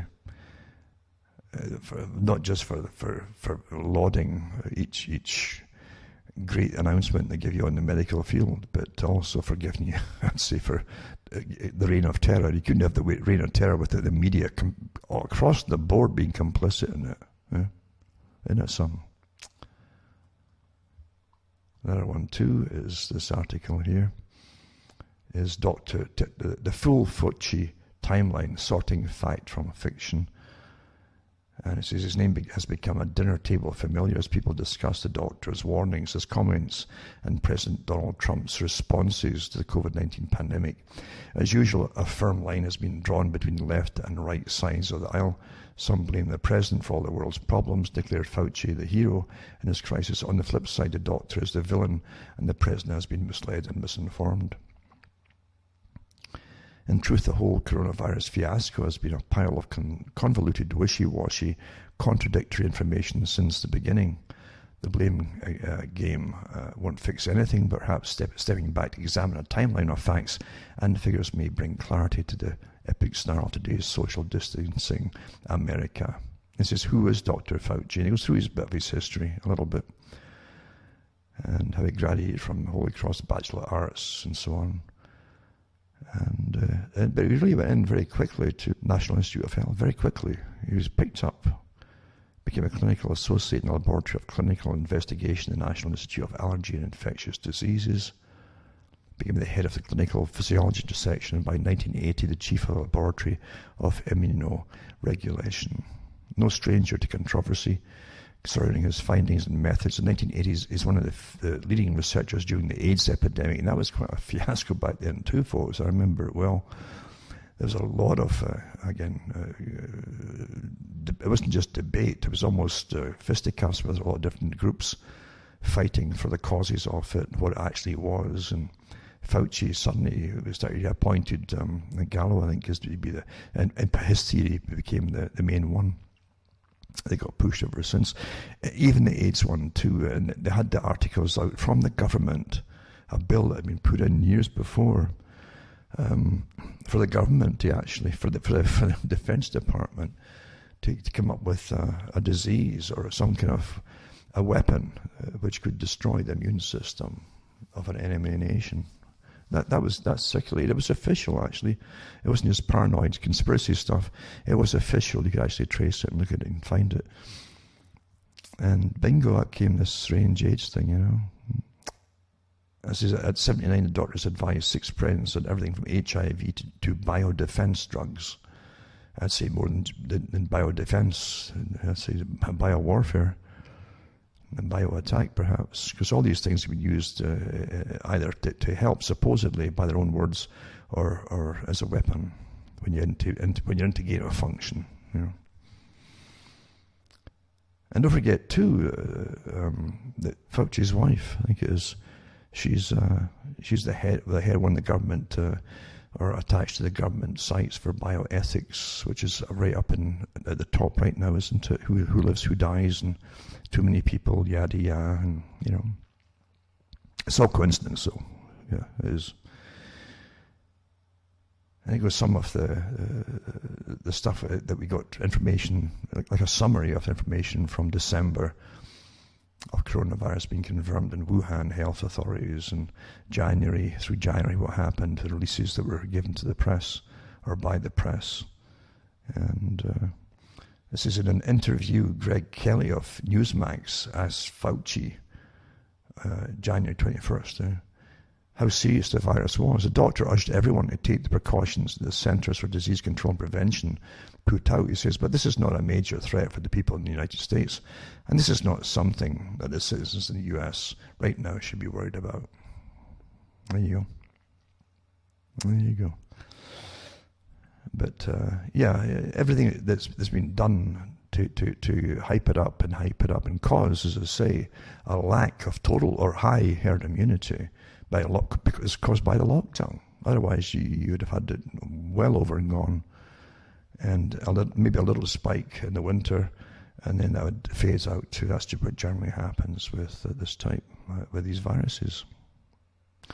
What's terrified the public is because the public, maybe for a lot of the public anyway, for the first time, they had no idea that a lot of these viruses do come out of laboratories and have in the past as well, including the previous SARS ones. They say escaped from laboratories there too in the Far East. So why are people really, well, they've never heard of this before. They think everything just happens naturally. By the way, I think it's lauded as a wonderful thing by The Guardian, but it says all adults in England to be deemed organ donors in opt-out system. For those who didn't know it, I'm not shocked by it, because I know in Ontario here in Canada, I put out the article years ago when they declared that if you go into the hospital here, you're automatically an organ donor. As I say, you don't know if they're going to euthanize you and kill you for your organs or what they're going to do. I mean, but you got to start considering reality here, folks. Everything's changed. Massive, the paradigm change, totally. When these things happen, all adults in England will be deemed organ donors and opt out. So you're going to be an organ donor and you die in hospital, right? It says after changing the law this week that will presume consent unless the family intervenes or the individual opts out. That's what I'm saying. You definitely need advocates, you know. At present, 80% of adults in England say they would consider becoming a donor, but fewer than 40% have signed up to the current register. The change, which comes into effect May 20th, could save hundreds of lives each year. It's a massive business, organ stuff. You know, a lot of stuff is sold out of the country as well. And they always give you the same kind of story. The law is called the Max and Kira's law, to make it more personal, you see. After a boy whose life was saved when he received the heart of a 9-year-old girl who died in a car crash. There you go. So family consent will still be required for organs or tissues to be retrieved, both out of consideration for the family to make sure additional relevant information is gathered. So it's they give you a list actually of the stuff they're collecting. It's like a shopping supply, you know. It says, well, the need for organs is the most acute. The need for tissues, particularly corneas, is also urgent. 20 corneas, 10 donors are needed every day. Last week we had 63 out of 70 or so. It was a good week. But we have weeks where we might be down to 45, Gillen told The Guardian earlier this year during a visit to Liverpool's site of National Health Service Blood and Tissue, the largest tissue and eye bank in Europe. Heart valves are also in short supply. 60 donations are needed every month, but recent figures suggest only 40 a month are coming in. And it says in 2019, the volcanic explosion in New Zealand's White Islands resulted in many horrific injuries. Of the survivors taken to hospital in the aftermath, 27 had burns to more than 30% of the body. And they said 1.2 million square centimeters of skin had been ordered from the US to treat the wounded, and the tissue was to be used for temporary dressings until the victim's skin recovered and could be grafted. The Liverpool site, which holds human tissues from bone to tendons and corneas, offers skin to New Zealand from its stocks, and the bank currently holds 500,000 square centimetres of tissue, with each packet lasting 5 years. It goes on and on about how they have to work hard to get all these organs and stuff, and they've got just 24 hours after death in which to retrieve the tissue, often from the hospital mortuaries. Yeah, this is a nice little article here to cheer you up. Quite something, eh? It's big business, so this isn't free, you remember that. It's big business. And the top surgeons come in to do it. They get incredible salaries and so on. And again, I remember these years ago, it came out that the internet back in the 90s, even the older system, they had shopping sites for folk who were putting in bids for different organs. That's where you end up going. We're dollars and cents, all of us. Even after we're dead, we're still making money for somebody. Because we're peons, we're little servants, you see. That's what we're here for. We're renewable resources, you see. There you go. Yeah.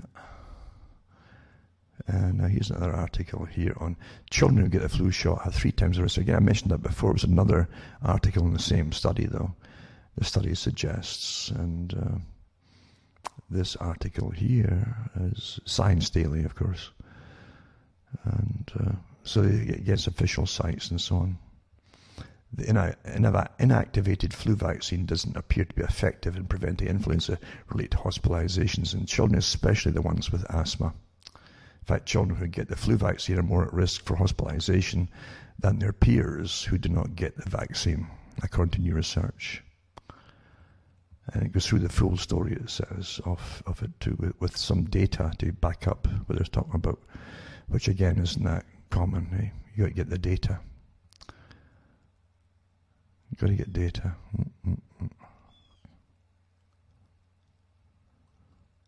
Then this one too is to do with, let's see now, here. I mentioned before that some articles and some papers are calling this thing a hoax now. It's bigger than a hoax perpetuated by the media. It's an agenda, folks. It's an agenda. Definitely, it's an agenda. And you will see a spike in the fall. They're waiting for it, and they're pretty sure it's going to come because not enough folk have been exposed to the darn thing with the lockdown, right? Pretty well guaranteeing it.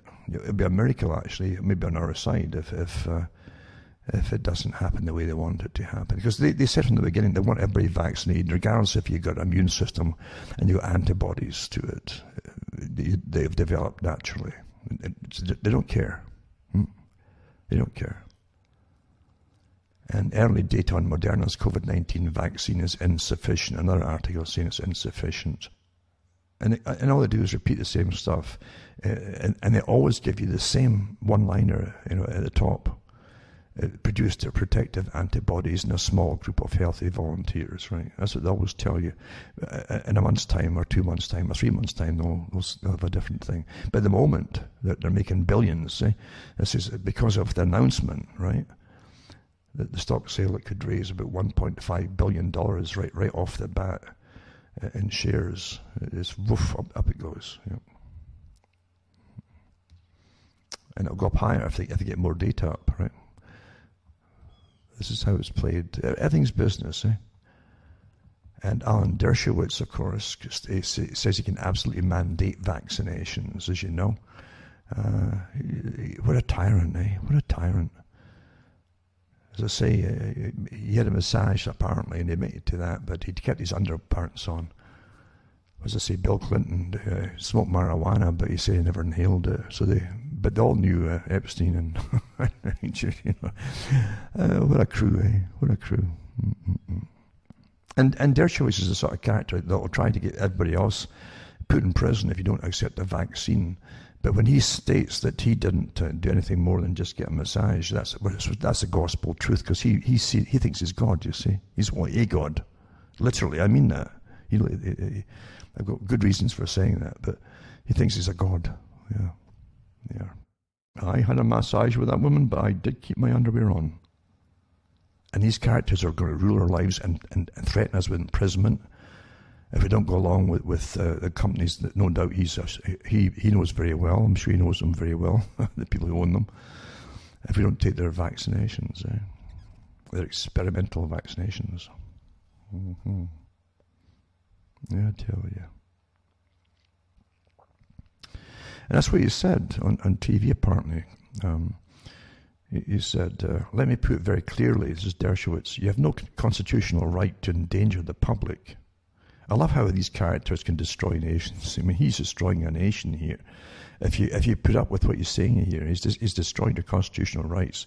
You have no constitutional right to endanger the public and spread the disease, right? Even if you disagree. You have no right not to be vaccinated. You have no right not to wear a mask. You have no right to open up your business, he said. Do you realize what you're listening to here? Do you realize that under the refugee policies they all signed on to, they're bringing in refugees, people claiming to be refugees. Most of them are not. They're just economic migrants. And many of them, by the way, too, are wealthier than some of the folk that are putting them up through their taxes. I'm not kidding you. But they don't have to even give them. Some of them have disease, infectious disease, and tuberculosis. They're not stopping them from coming in, huh?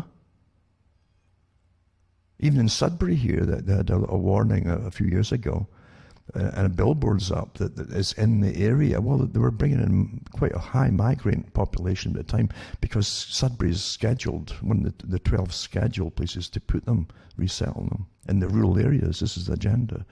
They agreed with the United Nations. But yeah, there's diseases out there. But they're not getting put in prison as they start walking around and coughing, etc. But hey, Alan Dershowitz, states can absolutely mandate it because you have no rights, to endanger the public. You understand? If something's not solved across the board for everybody, there's something else at play here. So you have no right to open up your business, he said, too. Whoa, whoa, whoa, whoa. So the interviewer, Jason Goodman, asked his guest if the government rules you have to be vaccinated, then you will have to be vaccinated. And Dershowitz answers, absolutely. And if you refuse to be vaccinated, the state has the power to literally take you to a doctor's office and plunge a needle in your arm, he added.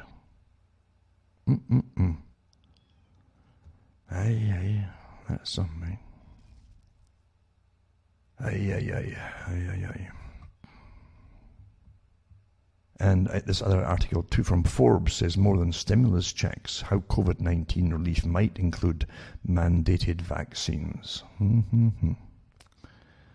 Should coronavirus be developed, students may hesitate to return to campus if their peers refuse to get vaccinated. That must have been done on the dog kidney, I guess. Peer refuse to get but refusing a coronavirus vaccine may be illegal, it says. If you refuse to be vaccinated, the state has the power to literally take you to a doctor's office and plunge a needle in your arm, explained Alan Dershowitz in an interview earlier this week.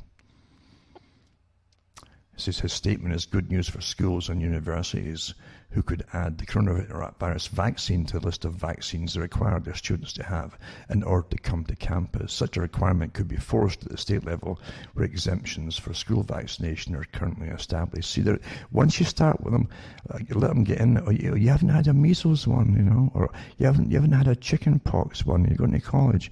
Well, just give this little shot. Then you end up with shingles. You get shingles. A lot of folk have got it. I know folk who got it from the shot. It's not disputed, by the way. So once you start allowing something, mandated, they spread it. Let's get one or two things on the books, then you spread it, and then before you know it, you're getting about 24 shots pumped into you. So this is how they do this.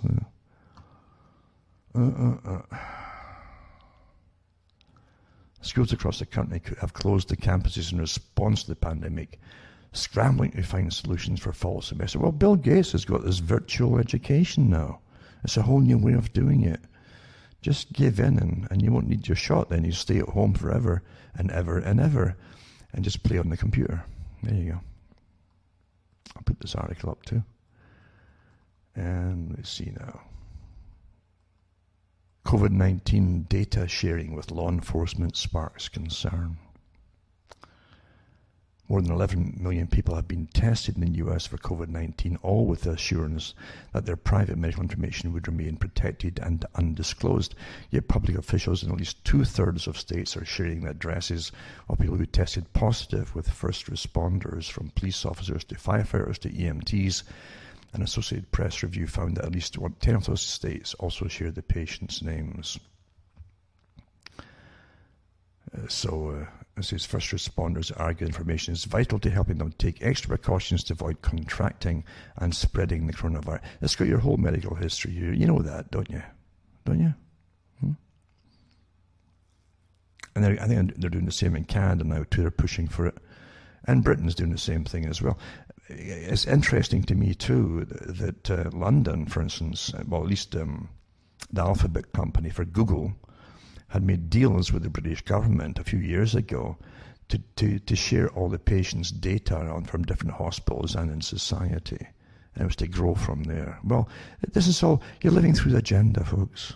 That's all it is. Because Google was doing that like 2016, 17 onwards, I think it was. Every country's doing the same thing, right? Because in the brave new world, the police and the military will know all about you. You cannot have any privacy at all, of any kind. So but civil liberty community activists have expressed concerns of potential profiling in African American and Hispanic communities that already have an easy relationship. It should be forget this African American, Hispanic. This is for everybody, folks. Everybody should be up in arms about it and say, that's enough. Get off our backs. If they're split up into groups, you'll never get anything done. You've got to all come together. Simple. Very simple. And it says information could actually have a chilling effect that keeps us already distrustful of the government from taking the test. And don't forget the tests are mainly junk, folks. Mainly junk. Just impossible. False positives, false negatives, etc., etc. And if you get an antibody test, it's a bit more accurate, but not always, because it can also show that you've got antibodies to a range of different viruses or coronaviruses too. See? Mm-mm-mm. So I'll put this one up too. And then this one here. Johns Hopkins Bloomberg School offering new free online course to train COVID-19 contact tracers for New York State. Here's a new Stasi. And so if you're looking for something to do to help during the coronavirus pandemic, a new online course can train you to become a contact tracer to help stop the spread of the virus. Oh, that's going to how they're going to stop it, right?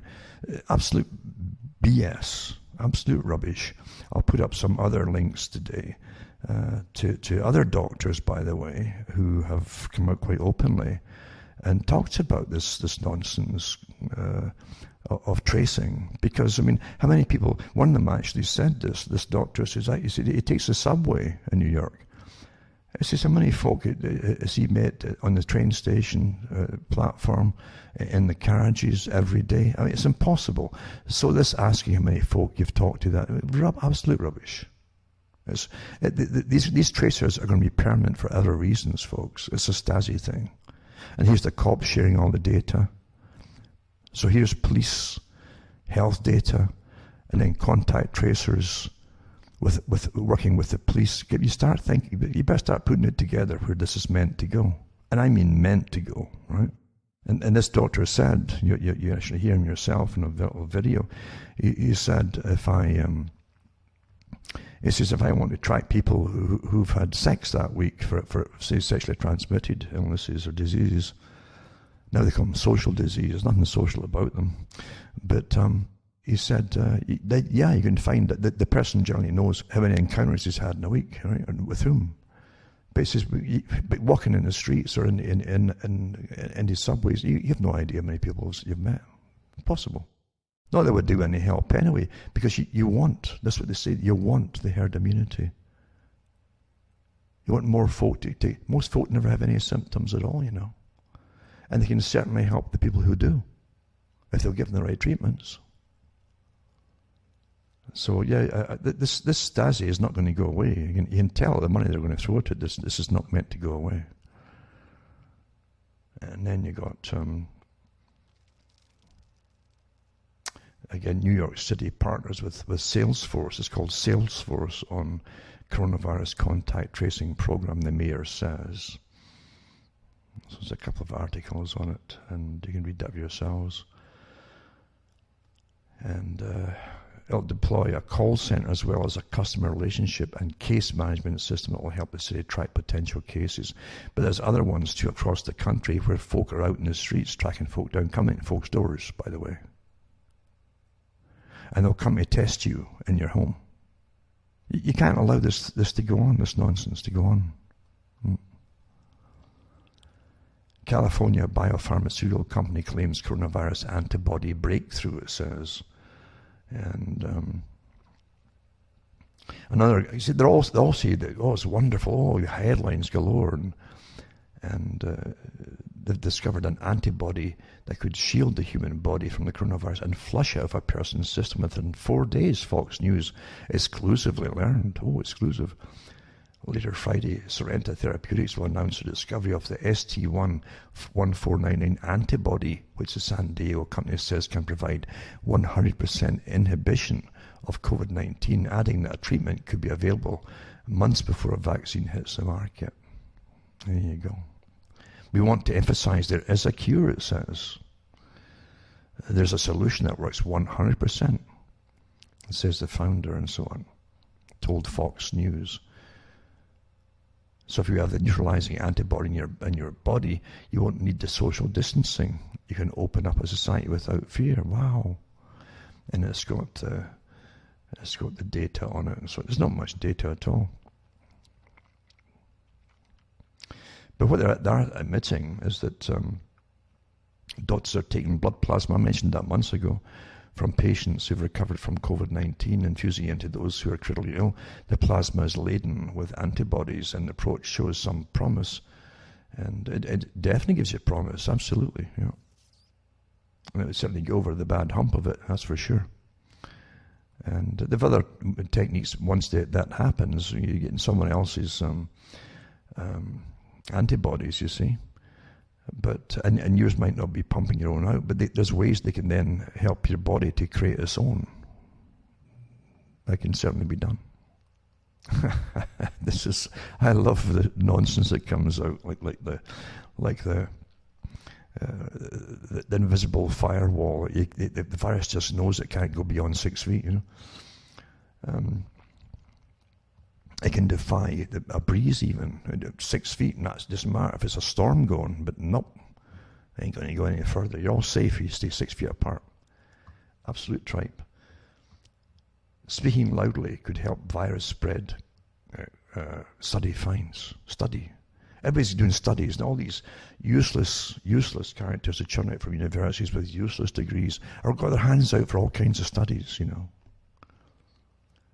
And it says they found that thousands of tiny droplets sprayed from the mouths of people talking noisily, and they can remain in the air far longer than expected. Wow. Wow. The research published in the Proceedings of the National Academy of Sciences of the United States of America used laser lights to study the spatter from someone who repeated the words, "Stay healthy," at volume for 25 seconds. The phrase was chosen because the th sound in the word healthy was found to be an efficient generator of oral fluid speech droplets.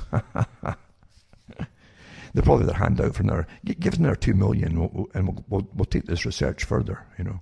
This is what they all do, eh? They make their career living on grants.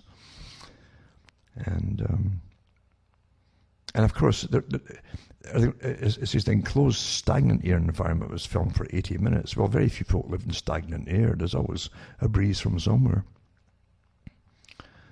And here's the farce of all, too. Folk driving in cars, with the window open, and do you know how, if they're actually breathing, these people, they breathe. Do you know that? They breathe all the way down those streets. They're breathing, and it's just spewing out of that car, and could contaminate thousands of people, for goodness sakes. My goodness sake. And then even trains, all the people on trains and carriages, and you got air circulating that eventually gets pumped outside too. Oh my goodness sake. This train don't carry no viruses, this train. So, I mean, it's endless where you can go with this nonsense. Really endless. But give me another 2-3 million, I'll do a test for it too. You know, maybe I can reduce that. If you drink a glass of wine every night, have you seen those studies? You know, it's good for your heart at the same time too. And the more wine you drink, actually, the more you slur your words, and you can't really see health. Very, very. You might say health, and you won't spray as much droplets across the planet. There you go. That's worth a couple of million right there. Telling you, you may laugh. Now another article goes on to about the again, the fake counting system is atrocious. There's nothing scientific about it. It is so awful. And it says that the US is dramatically overcounting coronavirus deaths. And we had even Dr. Burks admitting it too, that if you've got any trace at all in your science or anywhere in your body at all of even the residue of dead cells related to the RNA or anything on this particular virus, they'll put you down. No matter if your heart just exploded, they'll put you down as a COVID death. It's big money. We've had even a congressman and doctor come out. He's a doctor and a congressman, come out and say the same thing. I put that up a few weeks ago. And he talked about the same thing. He was advised to put more folk down as COVID deaths. It's disgusting. So over 86,500 people have reported died in the US from coronavirus. and the fear generated by the deaths is driving the public policy debate. But the numbers are dramatic overcount. Metrics include deaths that have nothing to do with the virus. And the problem is even worse that the Centers for Disease Control overcounts even some of these cases, and the government has created financial incentives for this misreporting. Relying on these flawed numbers is destroying businesses and jobs and costing lives.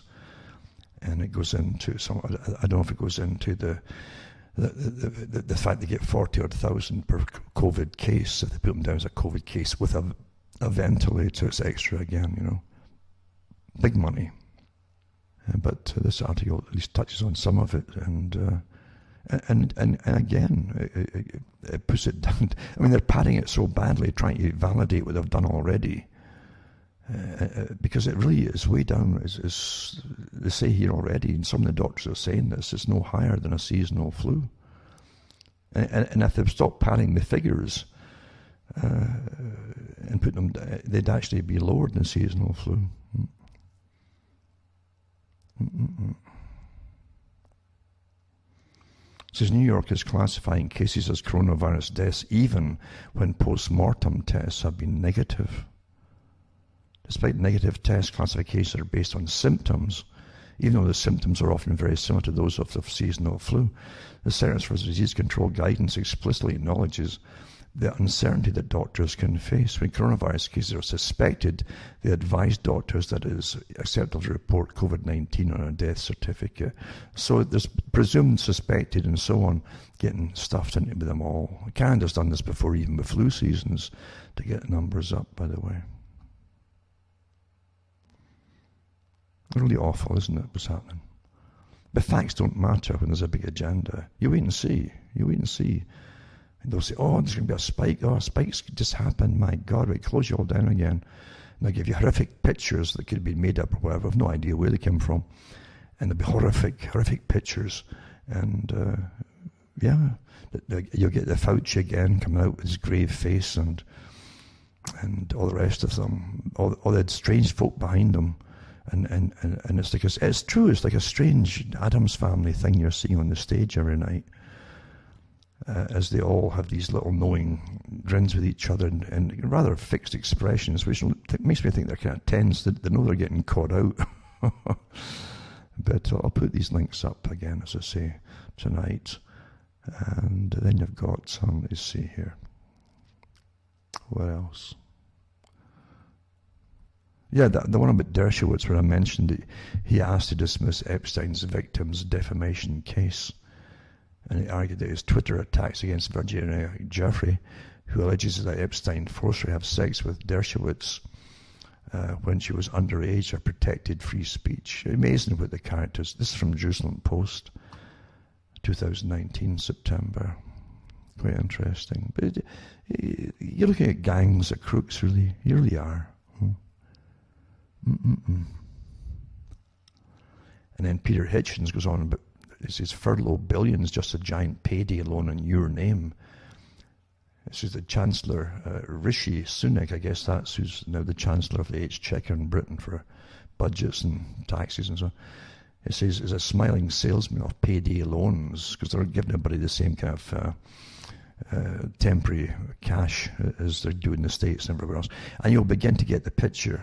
He says, of course you can have the money, happy to help, he says, as he hands over wads of notes. But it will not be cheery face of Mr. Sunak that you see when the time comes for repayment, but the hard and relentless agents of Her Majesty's Revenue and Customs. So they're going to come for you afterwards, as you think it's all free, right? And doubts raised over the Oxford coronavirus vaccine, which they were testing out, after all of the monkeys that took part in the trial are found to have contracted the disease. Oh dear, back to the drawing board, eh? There you go. So in the latest animal trials of the vaccine carried out in rhesus with macaques, all 6 of the participating monkeys went on to catch the coronavirus. And it says how they tested the monkeys. It says the ones who received the vaccine had the same amount of virus in their noses as the 3 non-vaccinated monkeys in the trial. This suggests a treatment which has already received in the region of £90 million in government investment, that's your tax money, may not halt the spread of the deadly. Oh, well, we tried. Give us another 90 million, we'll try again. Yeah, there you go. Ontario, Canada, and extends all emergency orders, including limits on social gatherings.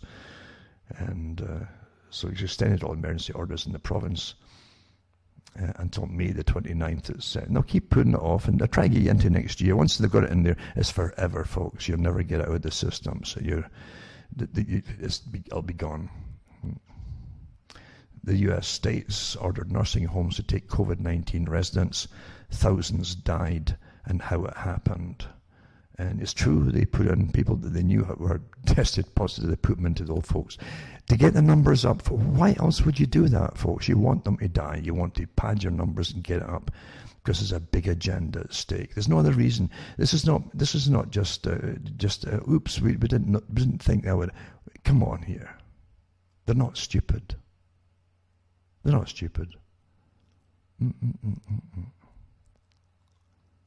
Now, I want to put up a link to Knut Witkowski, his name is, for opposing lockdown. He says he was censored by YouTube.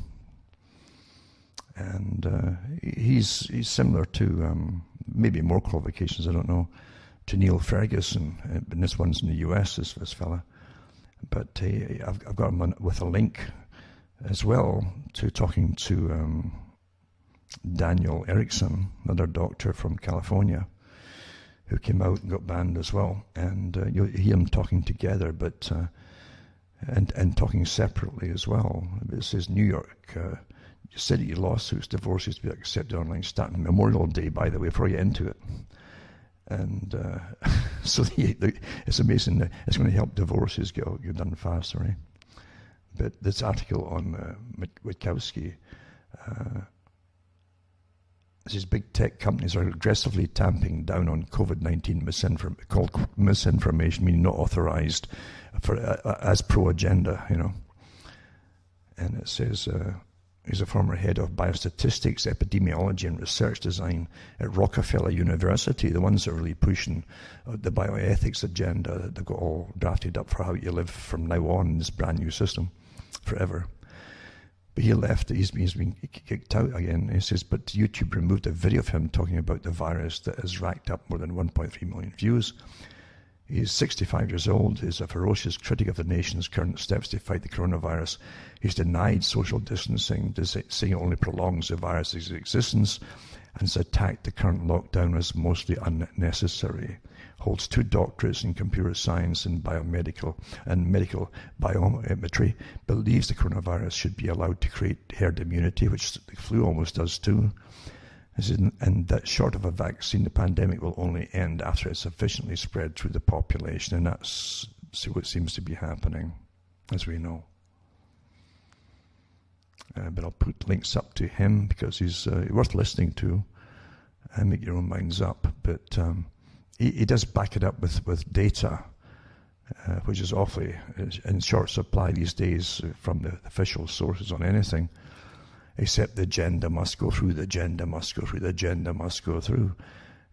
I'll put those links up tonight. And another one from a woman in Ireland, on a talk show in Ireland, who again worked in some of these bio-level 3 or 4, she was a professor, and she worked in some of these labs, level 3, biohazard level 3, and or bio-level 3. And she says the same thing, basically. Herd immunity is the only way that this, like any other virus before, that's what happens. We get it spiking once it gets summer and it dies off. You may get a little spike towards the winter, but then it'll start dying off as more and more folk have had it, basically, even if they don't know it, which is generally the case. And there you go. But I'll put up her one too. Her name's Cahill. And I'll put that link up for you as well. You've got to understand, we're living through amazing times with big agendas on the go. And it's so obviously agenda-driven. All of this is so incredibly obviously agenda-driven that it boggles the mind to see them all on board, that one for all, as I say, all for one, and they won't back off, and they can't back off now. There's an old saying with thieves and gangs, they either stand together or they'll hang together, and that's what people who are in big scams do. They know damn well that they'll all back each other up, because if one falls, it's like dominoes, they all start falling down like Skittles, and then the truth comes out, and they've nothing to back it up with except each other's lies. You see, that's really it. And as more and more stuff is exposed, this thing was planned long before, obviously. This broke out, and they needed to break out because it's never been done before. They never did it for previous flus that were killing people. They never did it for that. And now they've got more and more evidence coming all the time. It's not as bad as they thought it would be. And yes, it's hurt a lot of the elderly people, but so is the treatment that they're giving the elderly people. They've gone off the standard treatments for similar things that they've dealt with every year, by the way. They haven't given the proper treatments that would have stopped these massive storms of their body's defense system attacking the lungs to try to attack the virus. They haven't given them the normal treatments for it at all. And then locking them down. And you're watching the food supply of the country go down the tubes as well. This is all intentional. I hope you understand what we're talking about here. This is a complete revolution. It's a war upon the public, starting with a war of terror, all shouted in unison by all the media and the so-called official agencies for diseases and so on. A war of terror. Oh, life was never going to be the same again. You'll never go back to normal. You're going to have to give up any of its privacy that's left. You're going to accept bracelets, mandatory electronic bracelets or manacles that's going to track you everywhere if you don't have a cell phone. Rationing is coming along. The whole thing. It's obvious this is an agenda to go in. And again, the World Economic Forum said that the public were not listening. We told them about sustainability. They won't listen to us. So once you're going into the service economy, now you're post-service economy even, and now you're going into austerity and rationing. That's what they really want, folks. And Bill Gates will help the population drop with these vaccination programs. As he said himself, that you could reduce the population. It's not a conspiracy. He said it. It's up there. You can hear him saying it. You can watch him saying it and hear him saying it. It'll drop the population by 10 to 15%, at least. That's what you're dealing with, and it's not going to go away by itself. And in real time, they've got all these different algorithms on the go, checking all the chit-chat across all the different electronic sources. I can tell them pretty quickly how the public are going to react to this or that and so on in real time, within about 5 minutes of announcements, trial balloons and so on. They know how to play you understand. Scientific tyranny indeed, eh? You're all going to die. Well, we'll develop immunity. No, it won't make any difference. You've got to take our vaccine. We haven't got it yet, but you've got to take it when we give it to you, when we get it. There you go. But the gang of thieves at the top, they used to call it a parcel of rogues. A parcel of rogues. There's an old song about that they used to sing. A parcel of rogues in a nation. And they're all complicit, and they've got fingers in the same pots and pies and so on, and the honeypots of the public purse for their own private enterprises and corporations, etc. And they're running us and they're telling us what we must go along with. So hang on to your talismans, and wear your eyes wide shut masks and wherever you go. And comply to make sure that batons didn't batter your heads in by your loving agencies that are there to protect you. And carry all your different wipes and your hand stuff and your hand sanitizers, your talismans, Maybe you'll be left alone. If you do enough magic, you might be left alone. Yep, telling you. And don't say words like health. That'll spread droplets across the other end of the supermarket, for goodness sake, you know. Telling you. If you have a lisp, it's just tough cheese on you. That's all I can say. So regardless of all this stuff that's going on, folks, don't panic. As I say, don't panic, because there's always light at the end of the tunnel if enough information comes out and enough resistance starts from the public not to go along with this atrocious revolution. Is a revolution to bring you into a whole new scientifically run society. That's what it's about. And that's what the Rockefeller report came out in 2010 talks about. They went through this whole scenario that we're going through it today. They would need a panic situation to make it happen. And we're going through it now to bring us into the new system of being run from birth to death by professionals. Oh, I said death with the word again. Oh my goodness. But luckily there's only me here, eh? But there you go, that's what it's all about. You can't make this stuff up. It's in your face. The evidence is out there. And I tell you, there'll be more and more evidence. I'll be coming out more and more as we go along through the summer. And they'll get worse towards the end of summer, because the more evidence is piling up against the people who are perpetrating this whole thing, the more vicious they'll have to be together, to stand together. They close ranks and they become completely vicious. That's what happens in history with these kind of gangs that run countries. Now you have them trying to run the whole planet. And it's rather evident, isn't it? And Mr. Fauci, who elected Fauci to tell you how you're going to live your lives? And he said, it's never going to be the same again. You're not going to go back to any normal. No. He said that at the beginning. Isn't that rather an odd thing for a guy who's supposedly basically appointed to run private again, medical companies and so on? He's a politician and a sociologist now, is he? Or what is he? Emperors, eh? Emperor Fauci. With a few other ones to match him, mind you, but they all belong to the same gang, obviously. It's just incredible. But, you know, I hope the people never ever forget the complicity of all the media out there pushing this terror agenda, the war of terror. Don't ever forget that, for goodness sake.